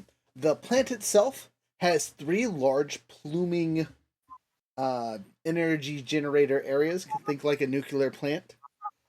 and then it is a 3-level building, right? Or at least 3 levels above ground. You can assume there's also a level 2 below the lava area stuff to collect the geothermal heat and whatnot. But it's probably a wise the assumption that the director is not in the lower levels. So, as you approach the entrance, or how are you guys coming at this place?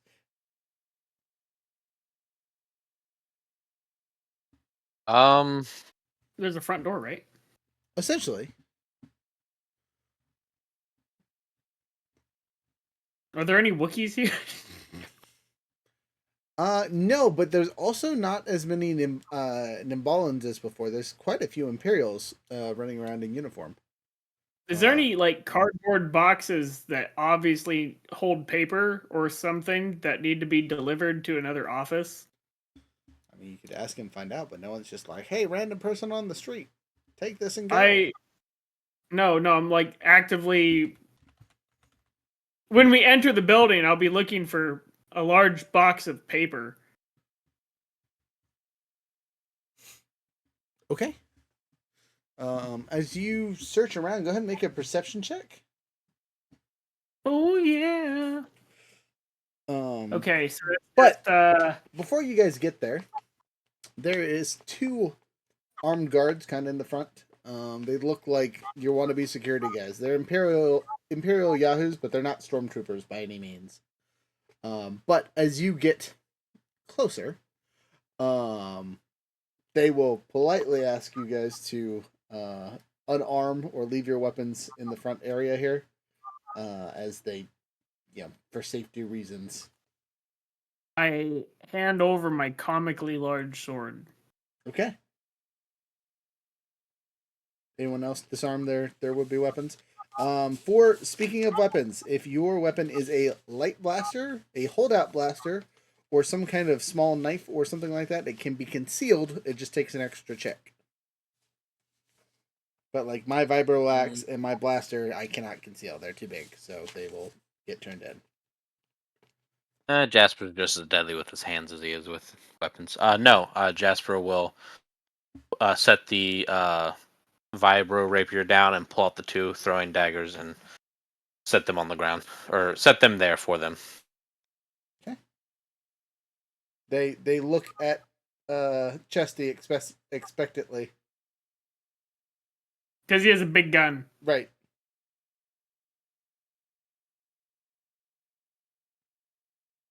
Sure. Yeah. Okay. I hand him all my money. Yeah, right. Do you hand it over nicely? Do you pull out any of your other weapons? What is that blaster rifle your only weapon? Give them barrel first. Take it from my cold dead hands. I have a vibro knife. Okay, you can conceal that. It's small enough to do so. Would you like to try? Okay, so as you are walking in and you've handed them the big blaster, I'm going to give you a boost die for handing over 1 weapon. And this is an average check, as your other weapon is normal size for a vibroblade. It's not super big. Right. So average roll. You are using skullduggery. Oh, hey, I'm skilled in skullduggery. Hey, that's good. So I get it's an yellow agility, die. It's an agility check, and then however much you're trained in it. Skullduggery's cunning. Oh, I'm sorry. What kind of check?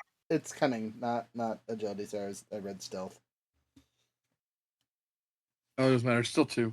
So 2 green, 1 yellow, and how many purple? 2. 2, yeah. Oh wait. Here we go. Wait. Time out. How much is your cunning? 2. Okay. So if you only have 1 in skullduggery, you should have 1 green and 1 yellow. Oh, okay. All right, 1 green, 1 yellow, and 2 purple. And a blue for handing in your other weapon.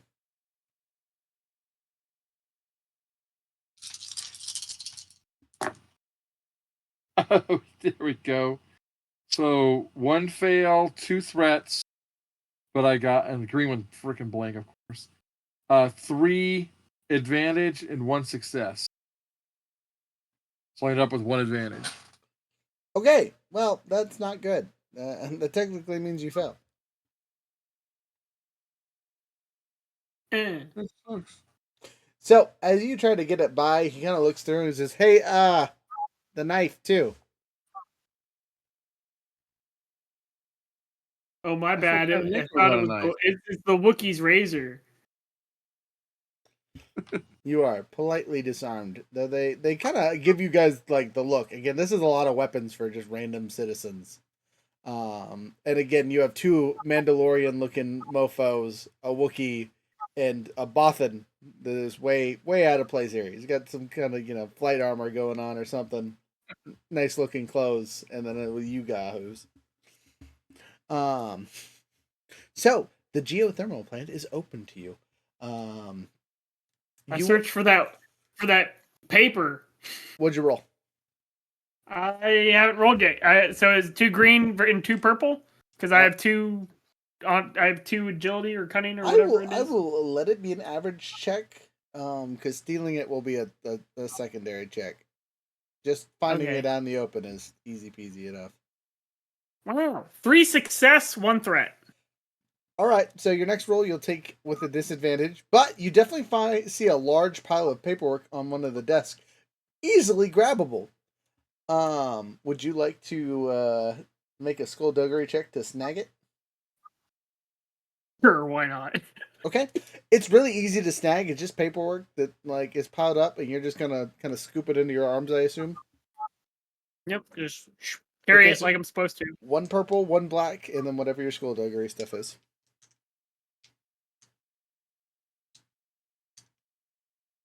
I got a total of 2 success and 1 threat. Man, you just keep that threat coming every single time.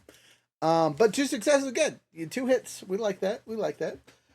So you now have a giant pile of paperwork, and no one seems to be questioning the Wookiee with a pile of paperwork, Awesome. except for maybe your He gave us teammates. directions on where to go to the director's office, so I just look at the signs on the wall Okay. and I read where they go. If there's a little map, I read where the director's office is, and I walk with a purpose, holding the paperwork in front of me like I belong there. Okay. Go ahead. Whether or not I do. Go ahead and make a cool check as you try to blend into the situation. I'm gonna because you are a Wookiee. I should have advantage because nobody wants to talk to me. No. You are definitely. This is They gonna be would have stopped me outside the building if I didn't belong here. This is a hard check. But hear me out. Wouldn't that make sense? If I didn't belong here, they would have stopped me at the door. But they didn't. Why? It's a public building. Yeah.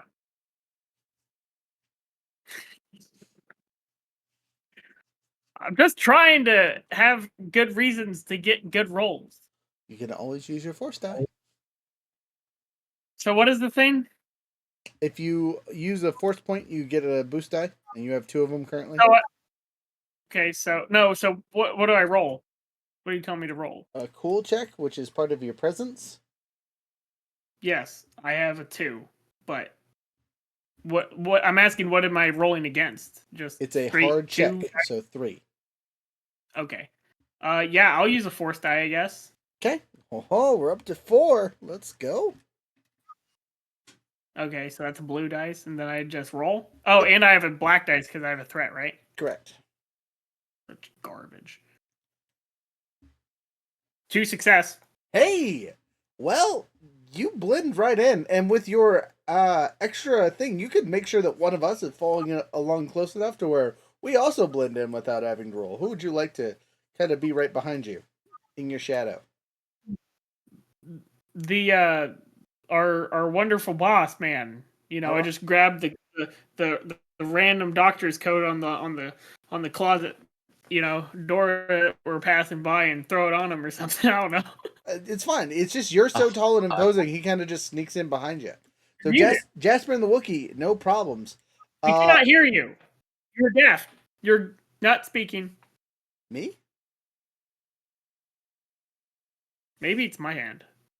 I can't hear you. I was gonna say what? Can you hear me? I can hear you. Good. Younger, your hamster behaving? Like what's going on there? Okay. Anyway, Jasper doesn't have to roll. RJ, me and you have to somehow sneak our way in. Again, cool check or stealth, your choice. Though we're kind of already in an exposed area, so stealth is going to be much harder. Cool is still a hard roll, but it's definitely not impossible. Okay, I am trained in stealth and skullduggery. I'm not trained in cool. Okay, I mean you can try a stealth check. It's just a slightly different style of sneaking around. I'm gonna roll cool because Okay. I have upgrades in it, and I like that.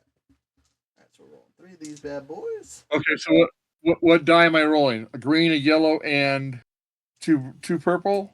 3 purple. 3 purple. 3 purple. And your DM is gonna be mean and flip all 4 of our dark side force dice, and we are both taking 2 blacks to this roll. 2 Okay, so setback I dice. need to take 2. I'm already dogged here. I need to take 2 force points. I Okay. get 2 blue ones. Yep. All right. Got a handful of dice. Dice pools are Jeez fun. Louise.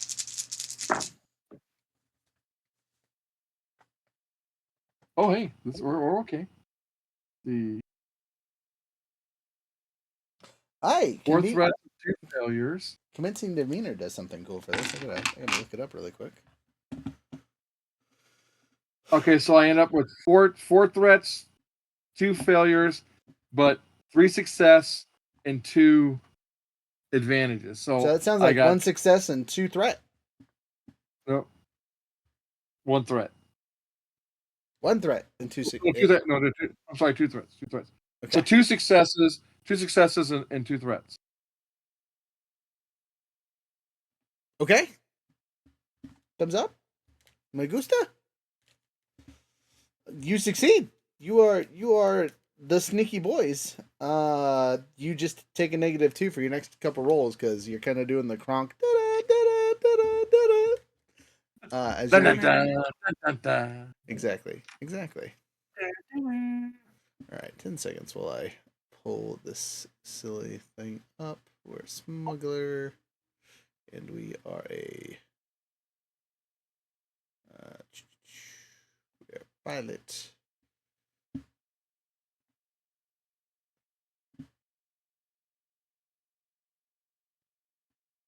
Sorry, I'm trying to read the skills for being a pilot.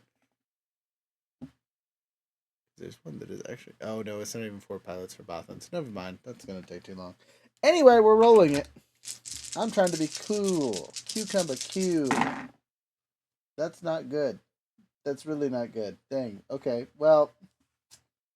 Shiest. 4 failures, no successes, and 3 advantage, and 2 threats. Yeah. So I have 1 advantage, baby. I'm gonna take that blue dice on my next roll because oh my god. As you guys are sneaking along, the handy dandy Bothan gets talked to. One of the people that is there is just like, "Hey, what are you doing here?" And I now have to make a secondary check of Isn't this whole place full of Bothans? no. Okay. No, Gotcha. no, I'm out of place for sure. I'm gonna make a deception check because oh wait, time out. I need 1 more green dice. I might not be as bad off, but even if I get 2 successes, I'm still kind of screwed. Hey, 2 more advantage. Let's go. 3 advantage, baby. I'll use that for the next roll. I'm going to try and make a deception, which is just 3 dice because it's part of my cunning. We're making a hard check here because I'm trying to talk my way out of a situation. And then I'm burning all 3 of those handy dandy positive dice and hoping for the best to talk my way out of this situation. Now that sucks. That really sucks. That's not so great. Okay, on a plus note.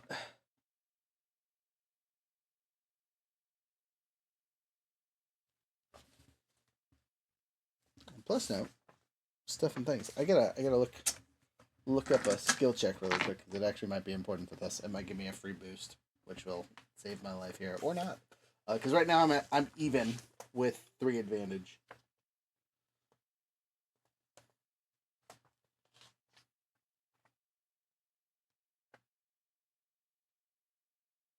Okay, here we go. And they're in alphabetical order. That makes my life so much easier.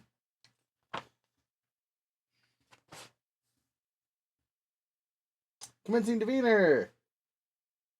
Let's see.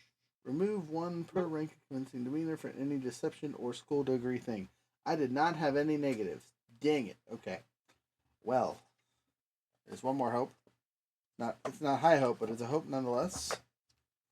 As my pilot skills help me at all in this situation.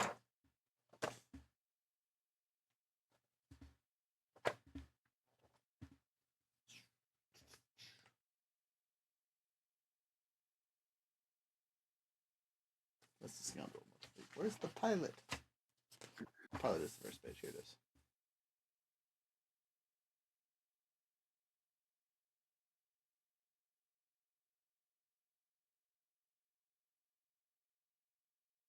Ah. Well. Shite. Well, your handy dandy Bothan gives you the wave to just gotta move on without him.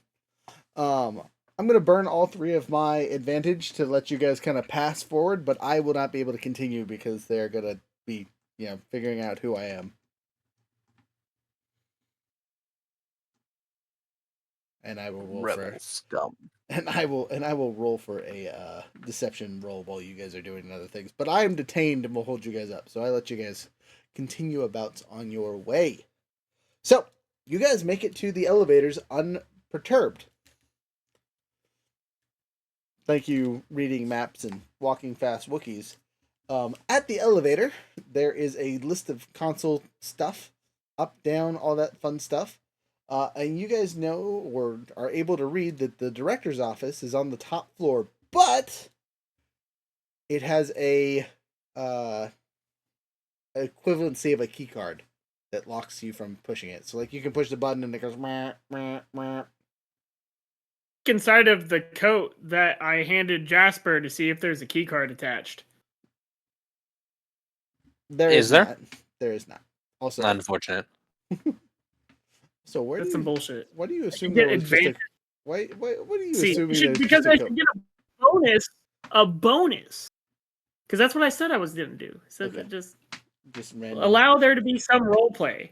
I don't allow. No way. Impossible. But no. You said I succeeded. At least let me say how I succeeded. And then if it makes sense, maybe add, if there's a chance, like doctors have key cards or whatever on their uniforms or whatever. I understand, but the random coat that you just grabbed did not have one.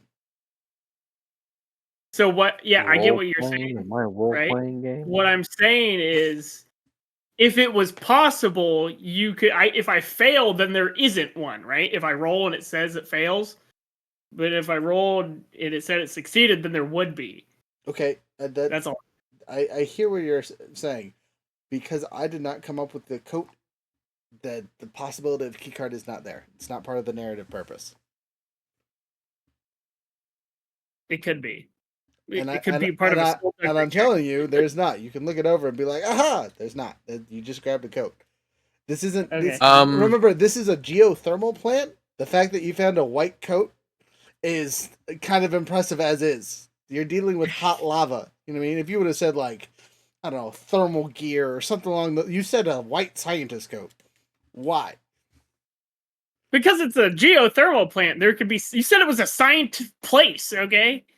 In the research centers, you're in the equivalency of a very big power plant.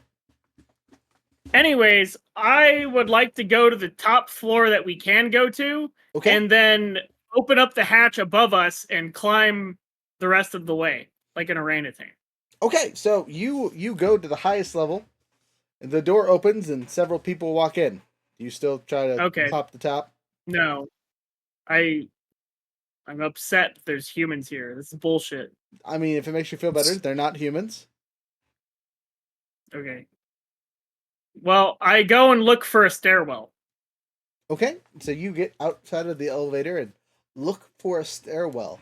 Go ahead and make I looked a. I don't even at think. the map already. Yeah, I was gonna say you don't even need to roll whatever. Uh, so yes, there is an emergency stairwell to the upper levels, which is where you weren't allowed. Hmm.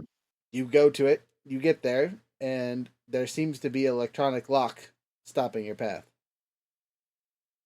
I feel like personally, right? If there was a security system, it would be more focused on the areas that they think there's going to be more problems than the escape room door. Um,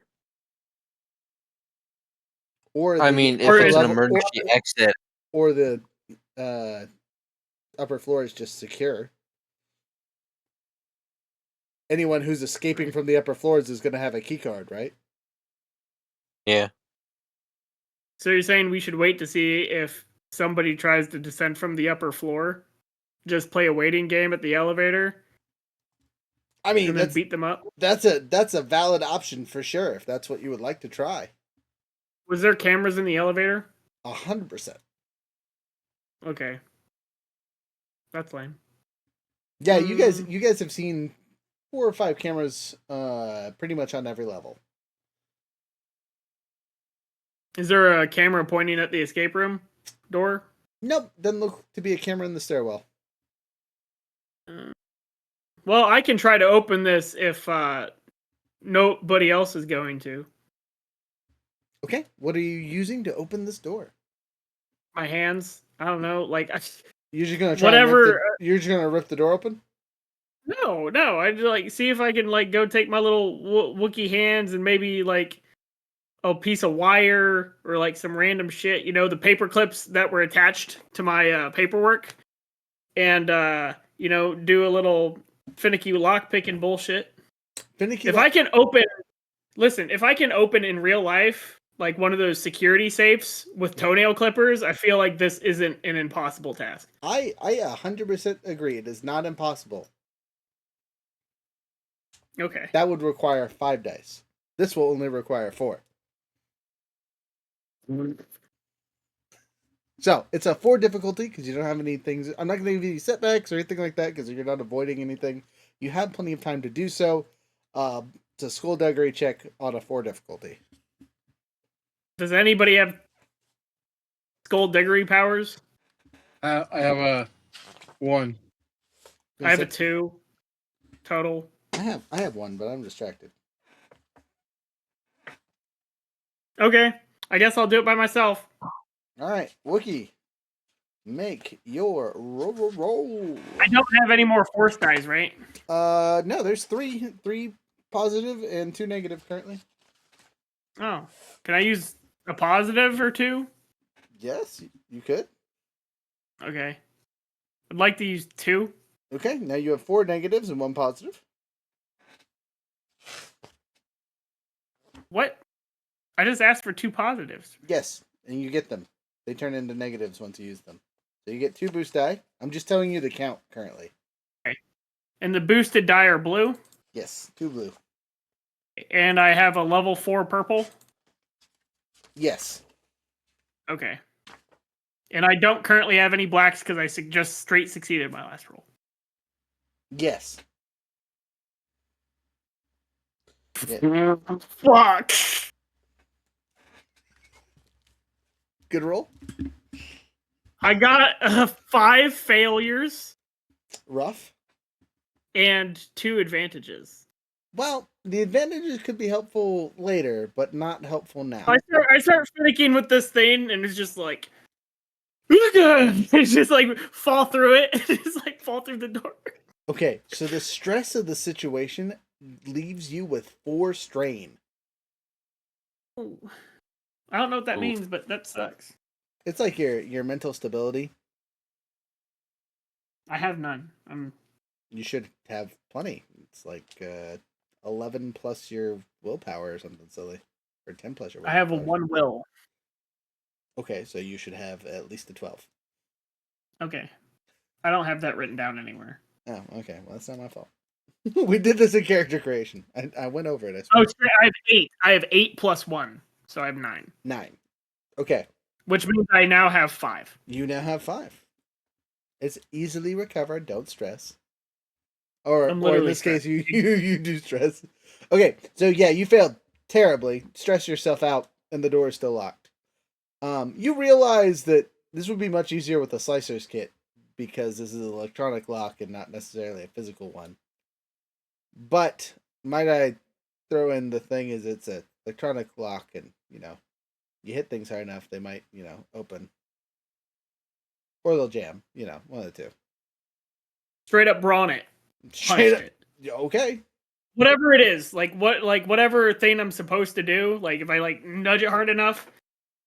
It would be a brawl. If you want to brawl it, if you just want to punch the heck out of it, sure. If that will open it without causing alarm. You don't know if it'll cause alarm, but it might open the door. I asked my friends if it would cause an alarm. There's a high chance that yeah. Gently with my fist. Yeah, there's probably a chance that yes, it will cause alarm. So I can't do this because I'm not smart and I'm bad with buttons. He really is bad with buttons. Every tech try he's done, it's gone terrible for him.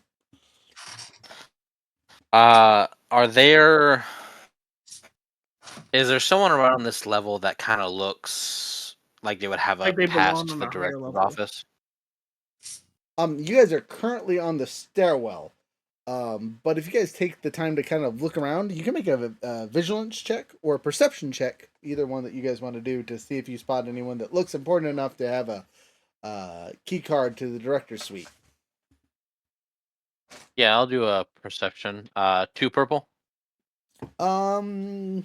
Yeah. Again, you're just looking for important people. I'll give it an average roll. 1 success. Hey. 1 success is 1 success. Coming out on here. So yeah, 1 success is 1 success.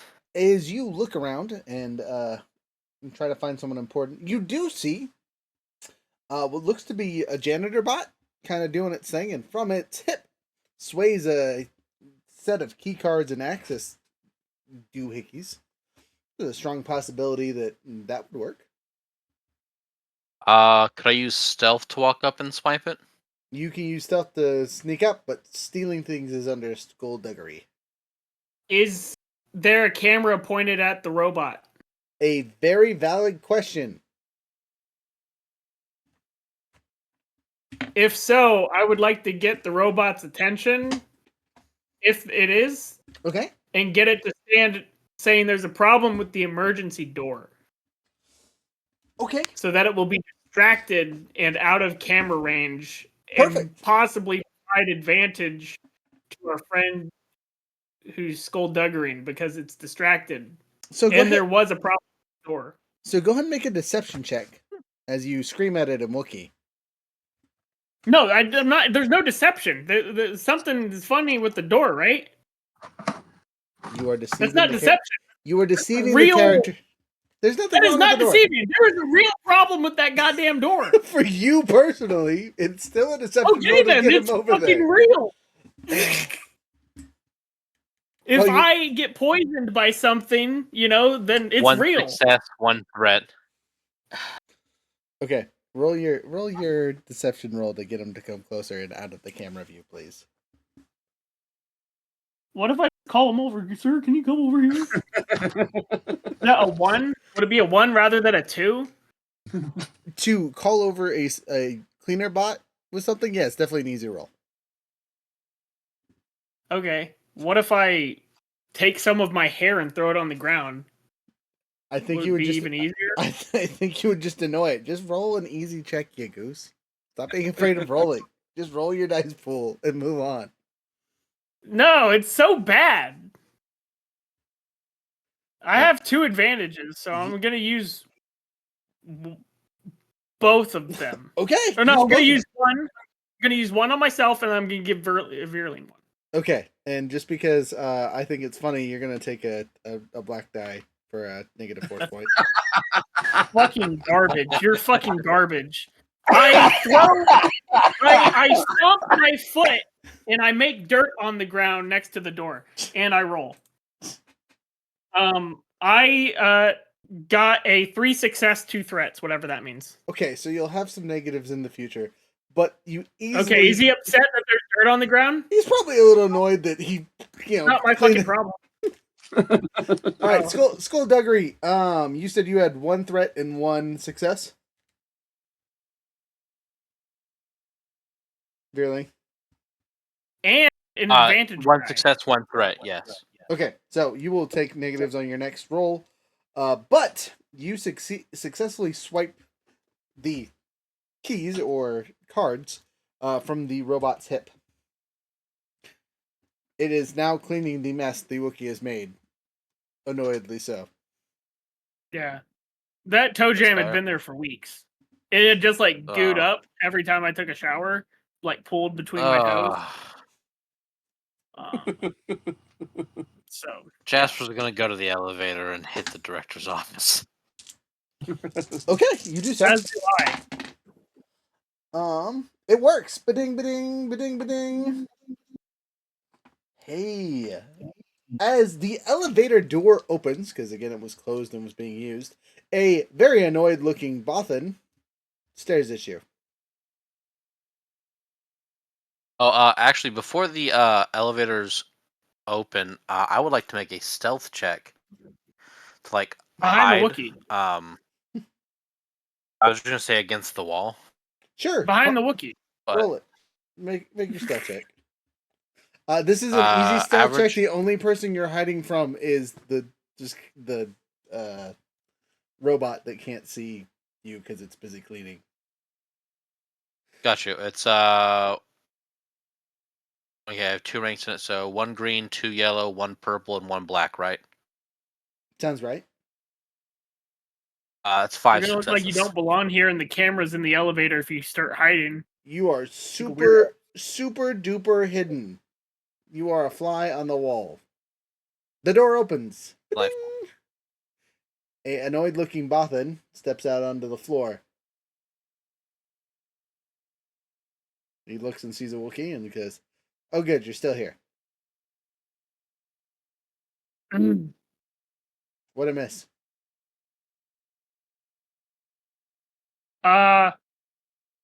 We're going upstairs.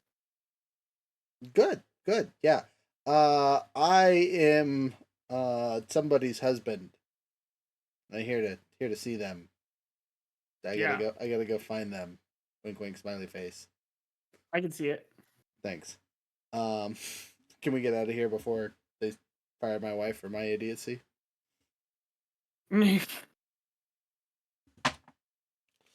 So, you guys, do you take the? Do I have a wife? No, it was a wife and a lie. No, I was the husband. That was my cover story. My wife works here. Oh. I guessed the name and got it right. It was brilliant. I wish you could have seen it. If with that stealth roll, Jasper's gonna like cling on the open up the door and then just run up the stairs stealthily, of course. Okay, you prance your way up the Yeah, stairs. he already he already went ahead as soon as he got that. He just ring and then went. Okay, so you open the door with one of the key cards. So you try a couple, beep beep beep, ding. It pops open and the door unlocks, and you can walk through it. I assume you hold it open for your friends.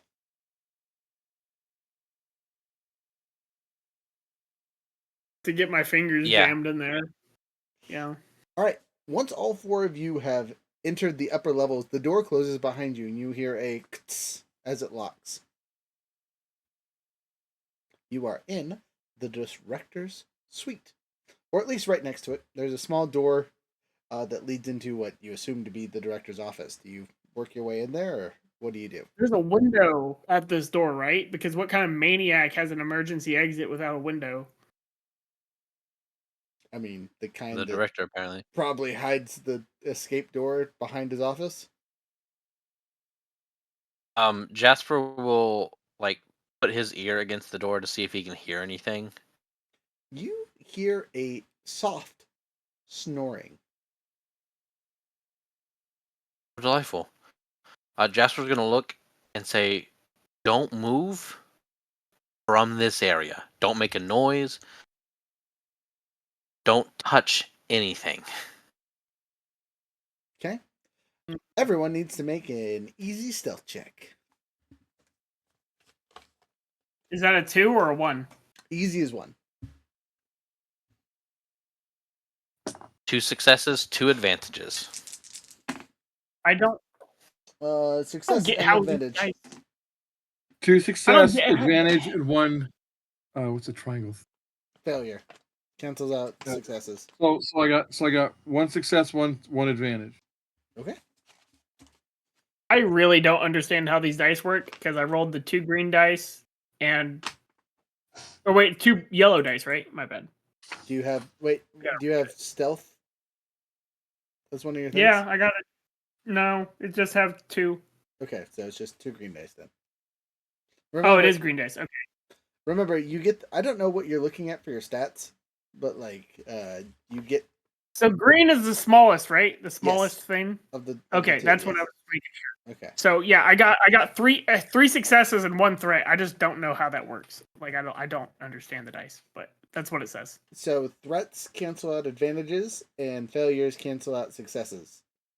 So Okay, so now I have a black dice for my next thing, but I got 3 successes, whatever that means. fantastic! You are Okay. super duper stealthy. And Okay. since all of us succeeded, you don't even need to help us at all. So you're just like there. Wookiee ski mask. So Jasper, all 3 of your counterparts are successfully hidden. Delightful. Jasper will plant the pad that they were given. Okay. Are you planning it in the little exit behind the director's office? Or are you going to try and sneak in and plant it? Sneak in and plant it. All right. Have you made your own stealth check?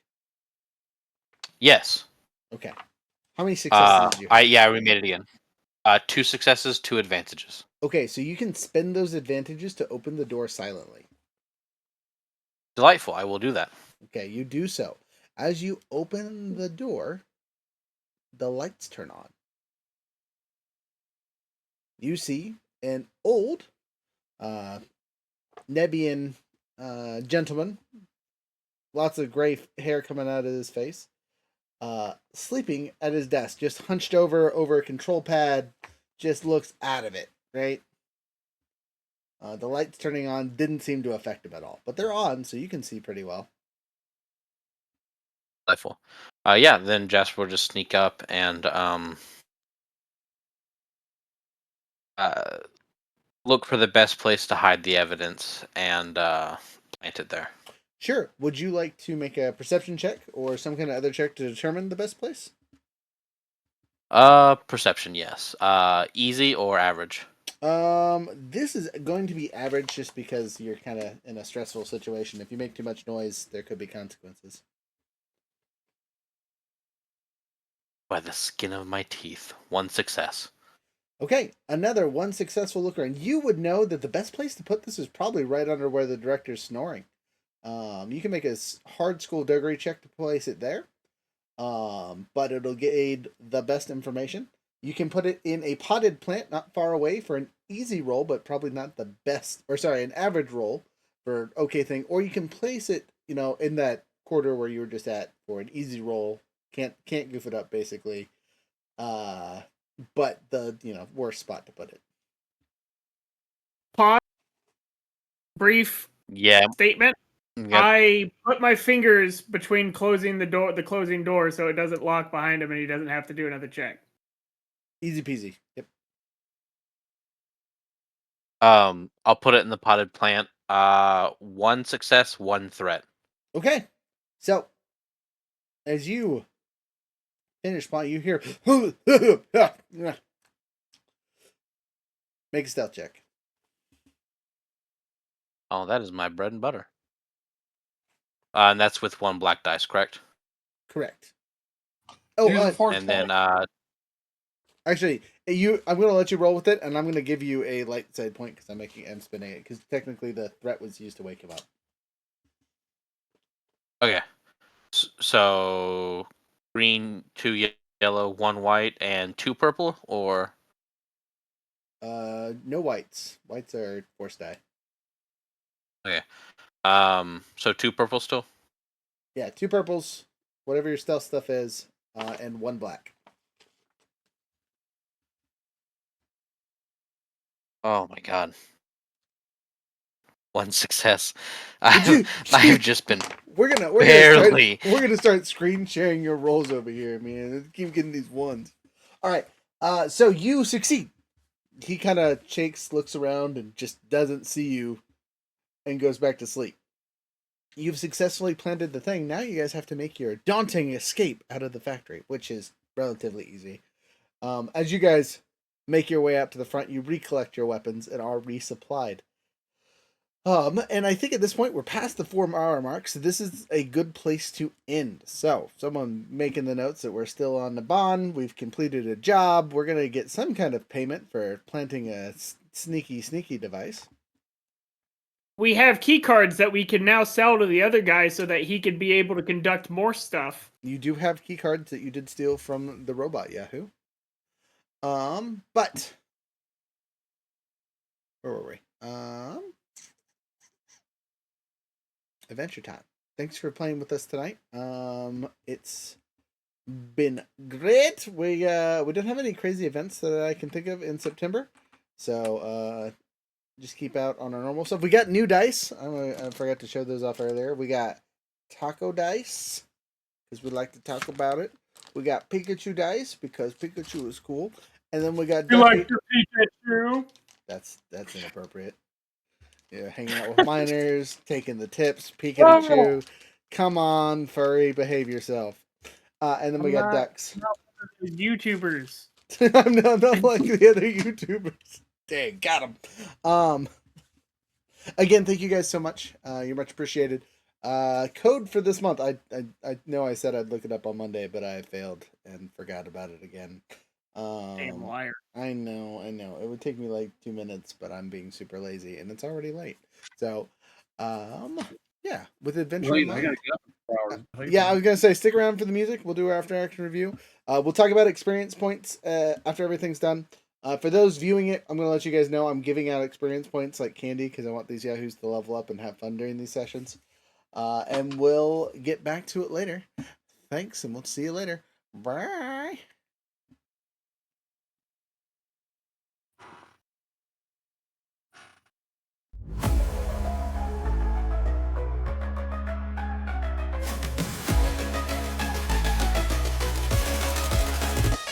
Step into epic stages where your journey begins. Our shells are stacked high where the magic never ends. From dice that roll true to tomes ancient and wise, we've got all the essentials for your game to arise. With adventure in mind, we craft every piece to make your campaign flourish. Your stories increase for every TTRPG dream. Our stock is refined. Come find your next quest. Leave the mundane behind.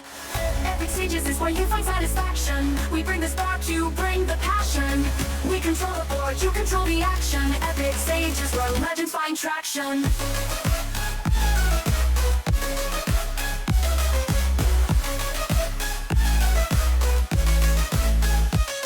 Our online store's a wonderland, easy to explore with service that shines. Whether in person or more, need advice on your journey, we're here to assist. For novice and veteran, no which won't be missed. We've got what you need from the basic to the bed to bring your world to life with a masterful hand. From knots that expand to characters that bind, epic stages always with adventure in mind. Epic stages is where you find satisfaction. We bring the spark, you bring the passion. We control the board, you control the action. Epic stages where legends find traction.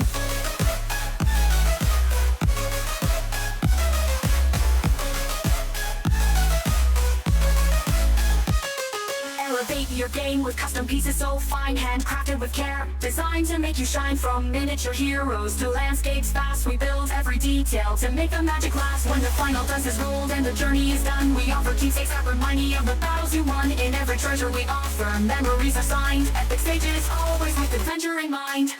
Epic stages is where you find satisfaction. We bring the spark, you bring the passion. We control the board, you control the action. Epic stages where legends find traction.